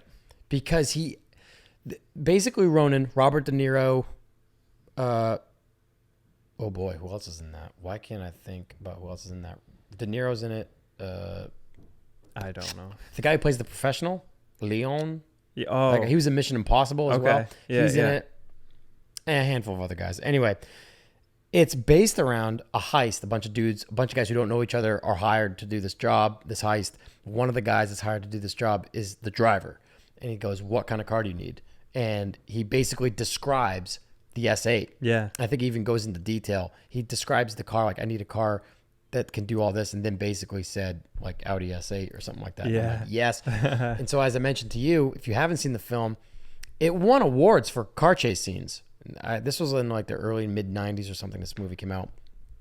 And in one of the big car chase scenes, the D2 S8 is chasing down an E34 M5, and the audio for both cars are correct. Yeah. Like you can tell that E34 M5 is an E34 M5. Heck yeah. And that D2 S8 is indeed the 4.2 V8 under the hood. That's pretty cool. So that I always nerded out about that as a kid. Yeah. And I'm sure there's a few other movies where there were certain cars. I mean, because if we're taking it back to as a kid, a movie that shaped me and my love for cars, or it helped form the specific love for cars, would be Mad Max 2, The Road Warrior, The Police Interceptor. Yeah.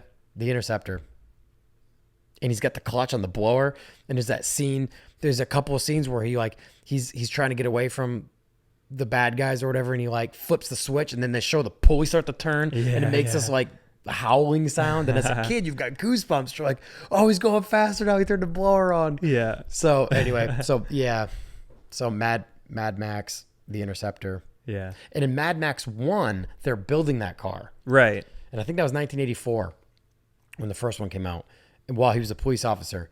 And there were a bunch of guys, it was supposed to take place in Australia or maybe New Zealand, but there were these long expanse roads where guys were like souping up their cars, and Mel Gibson, who played Max, wanted to soup his car up basically. And he had this like dude that worked on the police force, or one of his buddies that was like souping up his car, and they put the blower on it. And there's that one scene where he turns it on and turns the blower on. He's like revving it, and they're zooming in on the blower, and then they're zooming in on Mad Max's face. And as a kid, you're like, oh my gosh. And then they don't go into too much more in depth about that car in Mad Max 1, because it's all about his family being murdered. Plot twist, or spoiler alert. Yeah. It's 1984. Yeah. Watch if you haven't seen it by now. Because obviously going into the Road Warrior, he's left alone without a family, and now he's like a madman, Mad Max, and the car is like modified. It's got like heavier fuel capacity, and it's got like a fail safe, or like a security device where if you try to steal it or drain the fuel, it'll explode. And it's just such a cool thing. So that would have to be my second choice. Yeah. What about you? I know we talked about this question earlier. I'd probably have to be corny and say the flying Ford Anglia from Harry Potter. Oh my gosh. If you didn't say Harry Potter, I'd be like, what movie is that from? Oh my gosh. Yeah, no. Oh, you weren't serious. Oh, no, it is. It is a flying Ford Anglia from Harry Potter. I meant, oh, you're not serious that that's your favorite car? No. Oh, because I was like, you're serious. You're not serious. You're, oh yeah. No, I yeah, just yeah. wanted to throw that one out there. Okay. Yeah. I thought you were actually being serious. I want a Ford Anglia, Yes, to true. be honest. Yeah, or a Ford 100. Yeah, this one's the 105e. It has the like swoop on the back. Yep. Or the Prefix, which was the 2 or 4-door version. The Prefix and Anglia were like the 2-door or 4-door. Yeah. I can't remember which is which at this point. I can't either. Prefix was the 2-door? And I actually can't remember in the movie if it's a 2-door or a 4-door. Yeah, I don't remember either because I didn't watch Harry Potter. I was dating a girl back when those things first came out, and like before we were dating or something. It was like a date night. Yeah. Like, I want to watch Harry Potter. And I'm like, oh yeah, me too. I had little brothers, so they were always watching Harry Potter, and yeah. This is just our excuse for low key being into Harry Potter. Yeah, it's fine. Yeah. So anyway, that's about it for the questions. Let's that's it for the questions. Oh, so to go with what I'm about to talk about with the America tour, Benz Intante says, if you do another tour, any chance you'll be stopping in Phoenix again? Yes. So let's get into this. It is currently Memorial Day, May 25th. And my plan right now, and this is what I'm justifying. I'm justifying that we didn't do Worthy this year because this is all because of coronavirus and COVID-19. Yeah. Et cetera, et cetera. So we didn't do Worthy. We didn't go to Germany and Austria in April. And not that you were planning on doing all these trips too, but we've talked about them. Yeah, several of them, yeah. And I was pretty serious about doing all 3 of these trips. But Worthy didn't work out, so didn't spend that money to go over there. You know, we're talking between $500 and $1,000 just for the airfare. Yep. Didn't do that one. Coming up here next month was going to be Players Classic in England. And then the very next weekend was Ultra Race in Poland, formerly called Racism. And we were going to drive from England to Poland through Germany. And, you know, that was going to be a 2.5 to possibly 3-week trip. Yeah. So that's done. Canned. Not doing that. In July, even while we were in Chattanooga, I almost booked the flights to Russia for Grounded in Sochi in July, mid-July, and didn't do that. So these are 3 international trips that have now been canned due to what's going on right now that I didn't spend money on. So that's one, it's a good thing I didn't spend all that money. 2, bummed, didn't get a chance to go. I've never been to Russia. Yeah. And so that was really big and high on the list for me. So that being said, yes, work has been kind of slow, but it's been slowly picking up a little bit, and I'm feeling pretty good about like taking a couple weeks off and getting out of town, like going stir crazy. We've been riding BMX every weekend, which has helped significantly with the cabin fever. So that being said, I'm itching to get out of town and go on a trip. Because as of right now, between now and the end of the year, the only thing we have coming up, at least that I have coming up, is Ocean City, Maryland, which I know you're planning on doing. Right, yeah. At the end of September. And then the following weekend going on down to Chattanooga for the new date for Riverside. Yep. And that's it. Between now and the end of September, there's no trips. There's no major shows that I'm planning on attending. There's no, that's it. So I'm looking at June. Between June and September, I've got enough time to sort out my dually for hauling the Century down to Chattanooga and Ocean City and getting the Century ready. So I've just, a fire was lit under me. And because it was just a week or 2 ago, I was like, dude, I think I just want to go to California and back. Do you want to go? And you're like, oh, why do you got to do this to me? So I know your situation is different because you are working at a shop. And the last time we did this, you quit that job to go on this trip. So I honestly don't realistically expect you to quit this job to go on this trip. Housing was a little bit different. I didn't have to pay for this massive condo by myself. Yeah, you're right. Yeah. I know variables are different this time around. Everything's different, but so in that case, I apologize for the amount of it's all good. Talk about this trip right now. I'm vicariously excited for you. So I haven't fully decided. So here's what's up. Everyone that's still listening. The plan right now is Kyron Burnt, who did the E23 trip with us, with Corey and I, out to California, he was working for Ken Block at the time, but he's back working for Speed Hunters. Well, he always has worked for Speed Hunters. But he's going to fly out. This is all tentative right now, but we've talked and we've talked to a few other people. He's going to fly out from LA because one-way flights are like $100 right now to fly to Boston. And we're going to hit the road in my Mark V Jetta, my bone stock Mark V Jetta. Yeah. I'm not going to take one of my old cars or anything like that. So we're going to get in my Jetta. I'm going to bring my bike and I'm going to bring my podcast gear. And so the whole MO of this specific trip is going to be going back to my BMX roots and traveling to some of the cities I've ridden in before and also a few that I haven't ridden in before. Yeah. Notably, some specific spots that I always wanted to travel to when I rode BMX and pull or film certain specific tricks on those spots. And so now, 10 years after my career riding BMX, I want to set out on this journey to get to those spots that I was never able to get to and pull those tricks that I was never able to do on those spots. So that's super exciting in itself. The second part of it is the fact that I have this podcast now and I have this gear. Since travel's been limited this year because of what's going on, this will allow me to get out on the ground and go visit some friends that I really want on the podcast. Yeah. So that'll also be good content for everyone else involved in this whole deal. So Kyron's going to fly here. We're going to hit the road hopefully around June 10th or June 11th and maybe go a southern route on the way out first, ultimately going to LA because that's where Kyron is from. But Kyron wants to do the whole trip. He wants to go out and come back. Yeah. So I've mentioned my agenda on this trip. Kyron's agenda on this trip is going to be Speed Hunter features.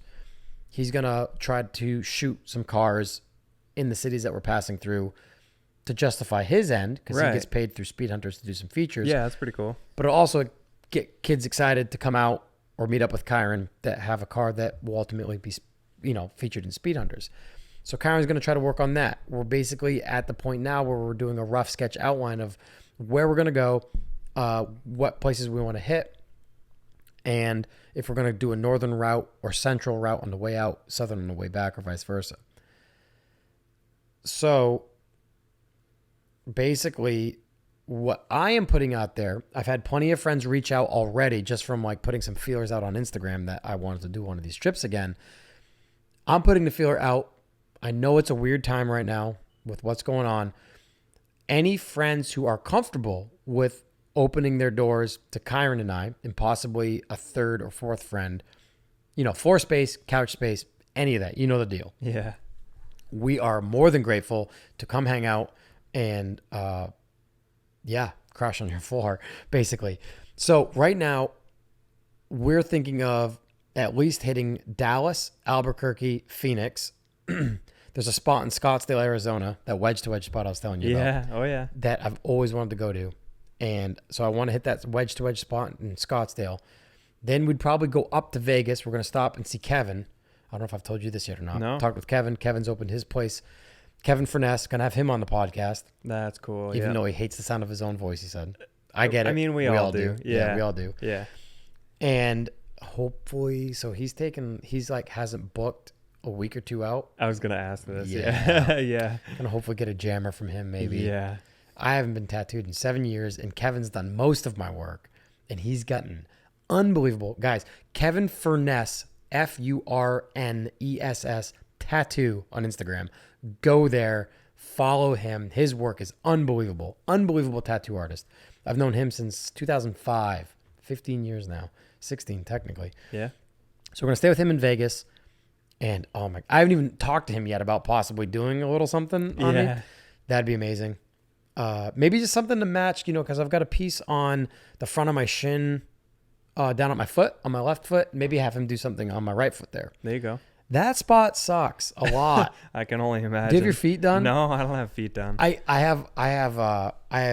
When I got that piece done in 2013, I had a whole new appreciation for all the girls I know with foot tattoos. I'm like, those are not fun. Yeah. It's all bone. There's no forgiveness there. No. And it's like my shin bone down onto my ankle bulb onto the top of the foot. So Yeah, it was it like doesn't the, look it fun. was the combination of all those things. When it got onto the ankle bulb, it wasn't fun at all.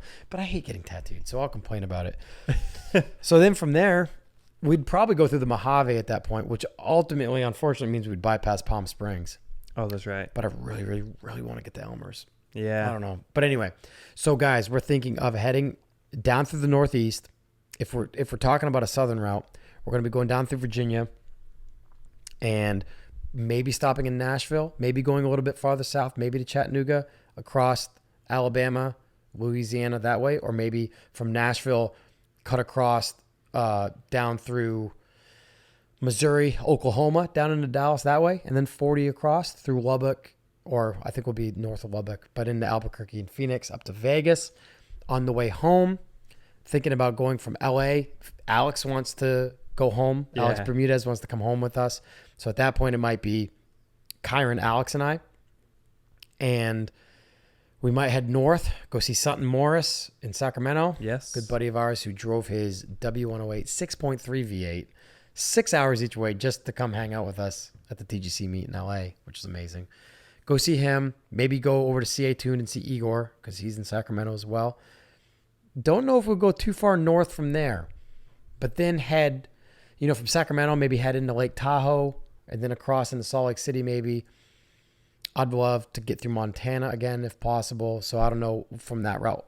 I don't know about that area. Salt Lake City, Wyoming, Colorado, Denver. I know a lot of guys have reached out from Denver. We might do another Denver thing. Not sure. But I do want to get through Milwaukee and Chicago again because I want to get through Milwaukee to see some of my ex-Madeira teammates and friends. Like my buddy Mike Hinkins is out there. Mike has started a BMX podcast, I'm pretty sure. I think it's called like Impromptu BMX or something like that. I'd love to have him on the podcast and ride Milwaukee. Madison has some amazing spots.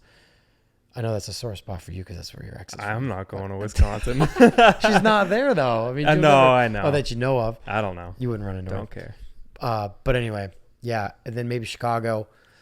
Come through Cleveland, maybe. Kind of similar way home as we did in the Century. Yeah. Stop in Buffalo. My good friend Steve Gray lives there. I know he'd probably put his house up for us there. There's a lot of good riding spots in Buffalo. Steve's been riding a lot lately as well. Nice. And yeah, so, man, we're still outlining it. So, guys, anyone who's listening, if you guys, man, if you ride, if you skate, if when we go to Dallas, we're going to be meeting up with Gage Deutscher, who's a Volkswagen dude. He's got a lot of really cool Volkswagens and phenomenal skateboarder. Shredder. Yeah. Yeah. And so, wild card of this trip, Zach DePiero. Did I tell you about this? Yeah. So he bought Matt Crook from 1552's old Harlequin, Mark III Harlequin. And Zach has like rebuilt the whole car. He's put a TDI in it and he's driven it, but he's in the middle of like trying to finish things up. He's trying to drive the Harlequin on this trip with us. Insane. Literally hit the road. He's done like, I don't know, maybe I'm guessing here, 20 miles in that car maybe? Yeah. Maybe a little bit more than that. He is, I was on the phone with him for like an hour last night. He's like, dude, I'm in. I'm going to get the thing running. I'll let you know if I hit any like roadblocks or hurdles. That'd be amazing. So Kyron is seeing gold because he's like, this is like the Speed Hunters feature I need. Yeah. Like Matt Crook's old Harlequin that Zach has like rebuilt completely. And because Zach's promise to Matt was, I'm going to drive across country to you when I get the thing done. Oh, yeah. And so that would be like this whole trip, basically. And I told Zach, I said, what better time to do it? Because now you've got a support vehicle. Yeah, exactly. You've got, hopefully my car is sound the whole way. So, yeah, so Zach wants to drive the Harlequin on this trip, which would just be amazing. It'd be so cool. Because Kyron's a photographer as well as Zach is too. But we're able to get some really cool rolling shots of the Harlequin going through, right. like, the salt flats of Utah or the Rockies or like the desert through Texas and Albuquerque or New Mexico. So I'm pulling for Zach. I'm hoping he gets that thing together because that'd be amazing to have him on this trip too. And so what we're thinking, I originally thought it was going to be 2 weeks, June 10th, and then like 2 weeks because we don't want it to be as tenacious as an insane as it was with the BMW and Century. Yeah, that was nuts. Kyron made that clear too. He's like, is it possible to not? And I was like, yep, it's possible. Can we like sleep on this trip or what? Goodness gracious, please God, let us sleep. So yeah, it'd be nice to like spend a day or two or a day and a half in certain places. Yeah, where and it's if you're gonna be riding in places, you're gonna have to be there during the day and need to sleep. and need the sleep. Yeah. Yeah. Yeah. Because I'll be Both. physically exerting myself Yeah. riding. So I'm so excited because now it's like a cross country trip to both gain or generate content with the podcast, but also ride some of the spots, like I said, that I rode when I was riding, and also some spots that I was never able to hit. So yeah, it'd be Kyron and I on the way out with hopefully Zach, maybe somebody riding with Zach, so maybe 4 of us all together. Definitely 2, maybe 3, possibly 4 type deal. And yeah, so we haven't mapped it out yet. If you guys are listening and you guys want to ride, if you guys want to skate, if you just want to hang out, if you've got some cool cars, we'll do some impromptu pop-up meets maybe, depending on what the social distancing deal is in your states and your cities and whatnot, because, as far as I know, we can hang out in parking lots without getting too crazy. In certain states. I'd be down for that. And what I want to do is I want to somehow angle. The last trip was a TGC America tour. Maybe do like some sort of night laser tour or something like that. There you go. And do some sort of like 2020 restart button merchandise, or something. Yeah. Do like a mirror hanger this time and sell mirror hangers, So I want to work on some stuff that'll bring other people some cool value. That way, if you guys come out and meet up with us, I'll have some cool 2020 road trip merchandise available. And so that's preliminary tentative outline. So as I was saying, I originally thought 2 weeks. And as we started planning out, like, well, maybe we'll be in certain places for more than one day. As we started laying out dates, Kyron and I were on the phone last night talking about it. We quickly realized it was going to be a 3-week trip. Yeah. 3 weeks. Because Kyron wants to be out this way for the 4th of July anyway. Okay. So we're basically going to be gone June 10th through the 1st of July. And the 1st of July is a Wednesday as well, I think, as well as June 10th. Yeah. So basically be 3 weeks on the road and, come back for the 4th of July. Nice. Thinking that's what's going to happen. Unless I get really cold feet and I'm like, I should stay home and work, which I should. But there's nothing between now and the end of September, and that's just not cutting it for me. 2020 was going to be such a big year for travel, and it's been such a bummer. I wish I could drop everything and go, but yeah, me too, man. That'd be amazing. Yeah, that'd be awesome. Yeah. And I get how like last second and like unrealistic this trip really is. I shouldn't be spending the money on it either, but I'm just I'm in this weird spot in life right now where I'm self-employed. I shouldn't be taking those 3 weeks to drive and travel. I should be like generating business and whatever, but I'm in this weird funk right now where my grandfather passed away a few weeks ago, and I've really been contemplating like just life in general. Yeah, man. And I'm Makes like, sense. like when I get back I can just work harder and make that money back. Just do it. Yeah, that's kind of where I'm at. Even though my dad's giving me a bit of a hard time for leaving in the middle of this Cabover project. It'll be there when you get back. Exactly. It might be rolled back into the same spot that it sat in for 5 years when I get back. A new tarp on it. Oh my goodness. It was a deal and a half. I tried to get the rear wheels off tonight or this afternoon because the rear wheels are seized up. And it was like a job and a half just getting the lug nuts freed up. Yeah. The lug nuts themselves didn't want to come off. And my dad's got 2 impact guns. One is like the one you break out when all outs has failed. And that boy wouldn't get him off. So here I am like with a punch hammering on the washer of the base of the lug nut, like the swivel washer that's rusted to the wheel.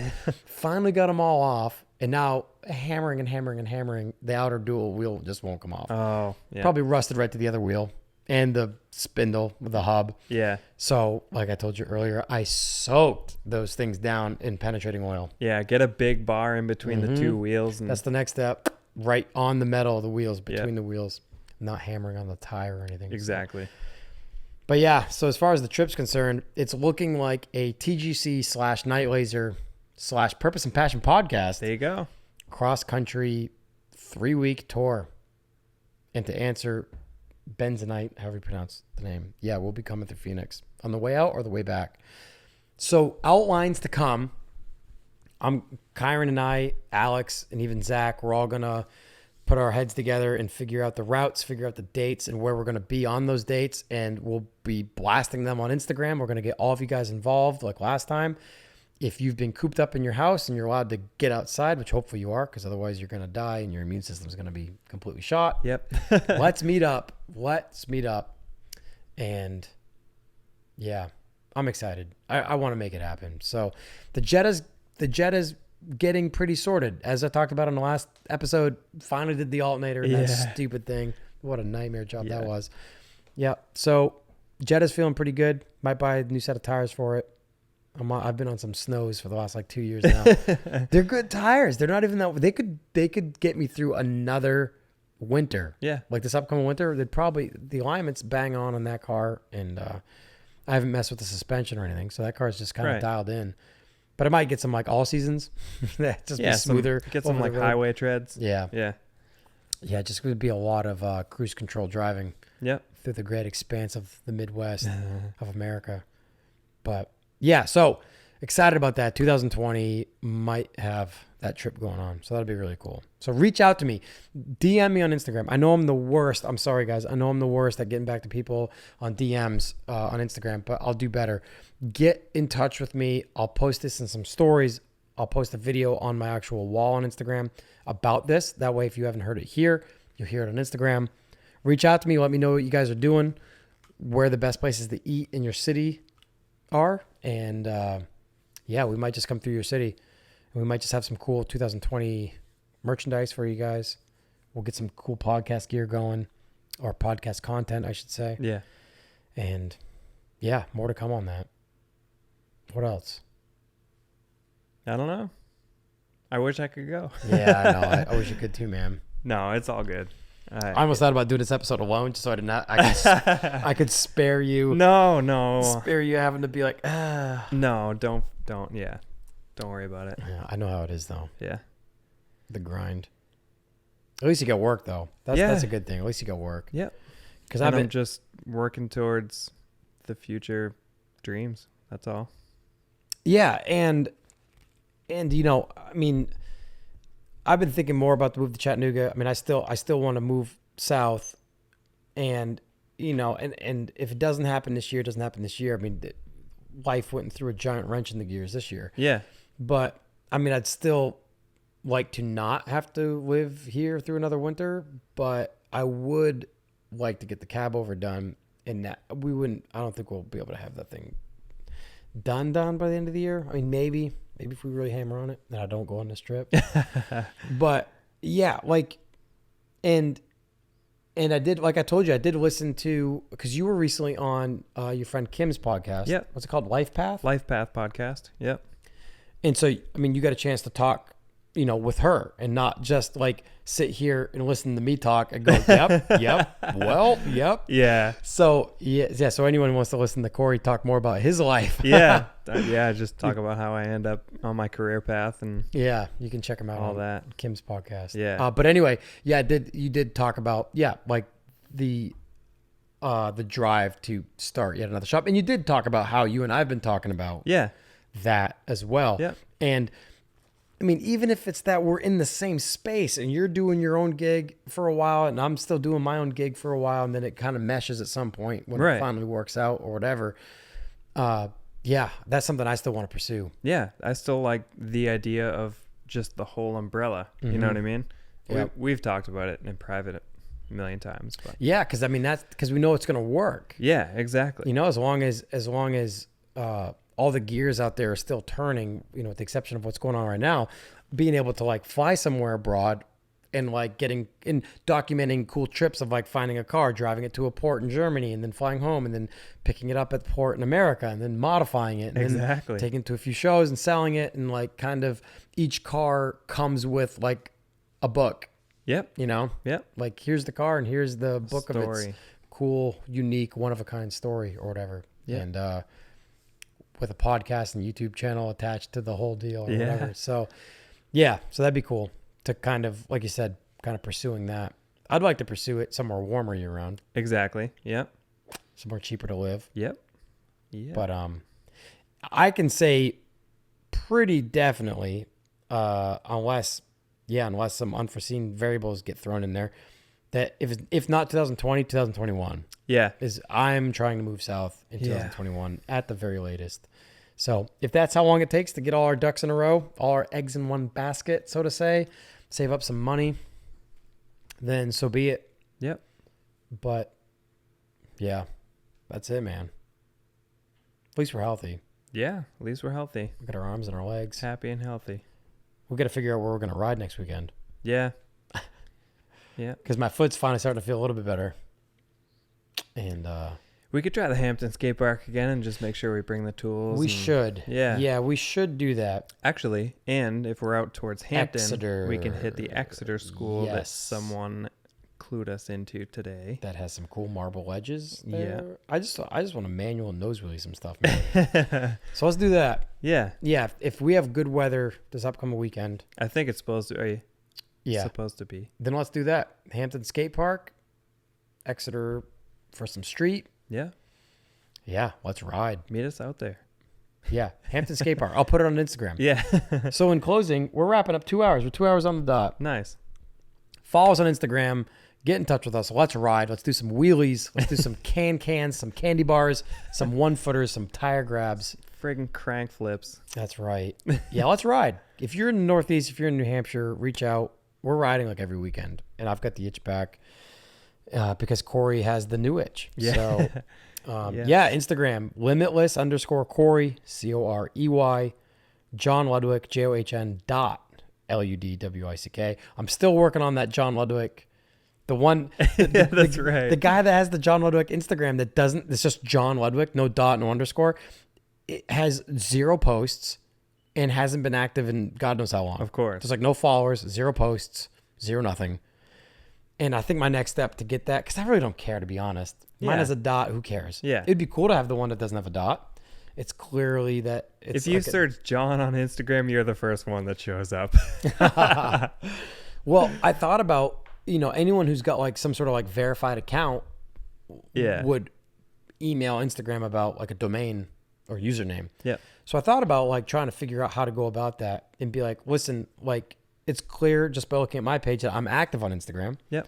And it's clear by looking at this other one that it's like just a dormant Instagram. Yeah. And they could probably, being Instagram, they could probably see when the last time it was even logged in on or whatever. Right. Because it's just a dormant, there's no posts. It's just sitting there. So yeah, maybe I'll look into that. Yeah. It'd be cool to get the no dot. I guess I don't even care. I really don't. But John Ludwick for now. Yeah. The Governor's Club, Night Laser with a Z. Yeah. Let's ride. Yeah. And let's hit the road. Hope you guys are healthy. Stay healthy. Don't do anything stupid. Yeah. And this will all be in our rearview mirror soon, hopefully. I know all of our states are starting to open up. New Hampshire's pretty open now. You can eat outside at certain places and whatnot. Yep. And I'm not going to lie, though. I'm looking forward to eating inside a restaurant in Texas when we go to Texas. Yeah. That's cool. Well, that's it. I don't even know what episode number this is because I did not write any notes or do any homework on this episode. It's 14 or 15? I think we're over 14 now. Oh, maybe. If you're listening to this, it says it right on your screen because I'll know tonight when I go home and edit this. Thanks for listening, guys. Yeah. Thank you, guys. And we'll see you out there on the road or see you here on the digital space once again. Yeah. Have a good night, guys. We will see you later. See ya. Bye-bye. I don't have to pee.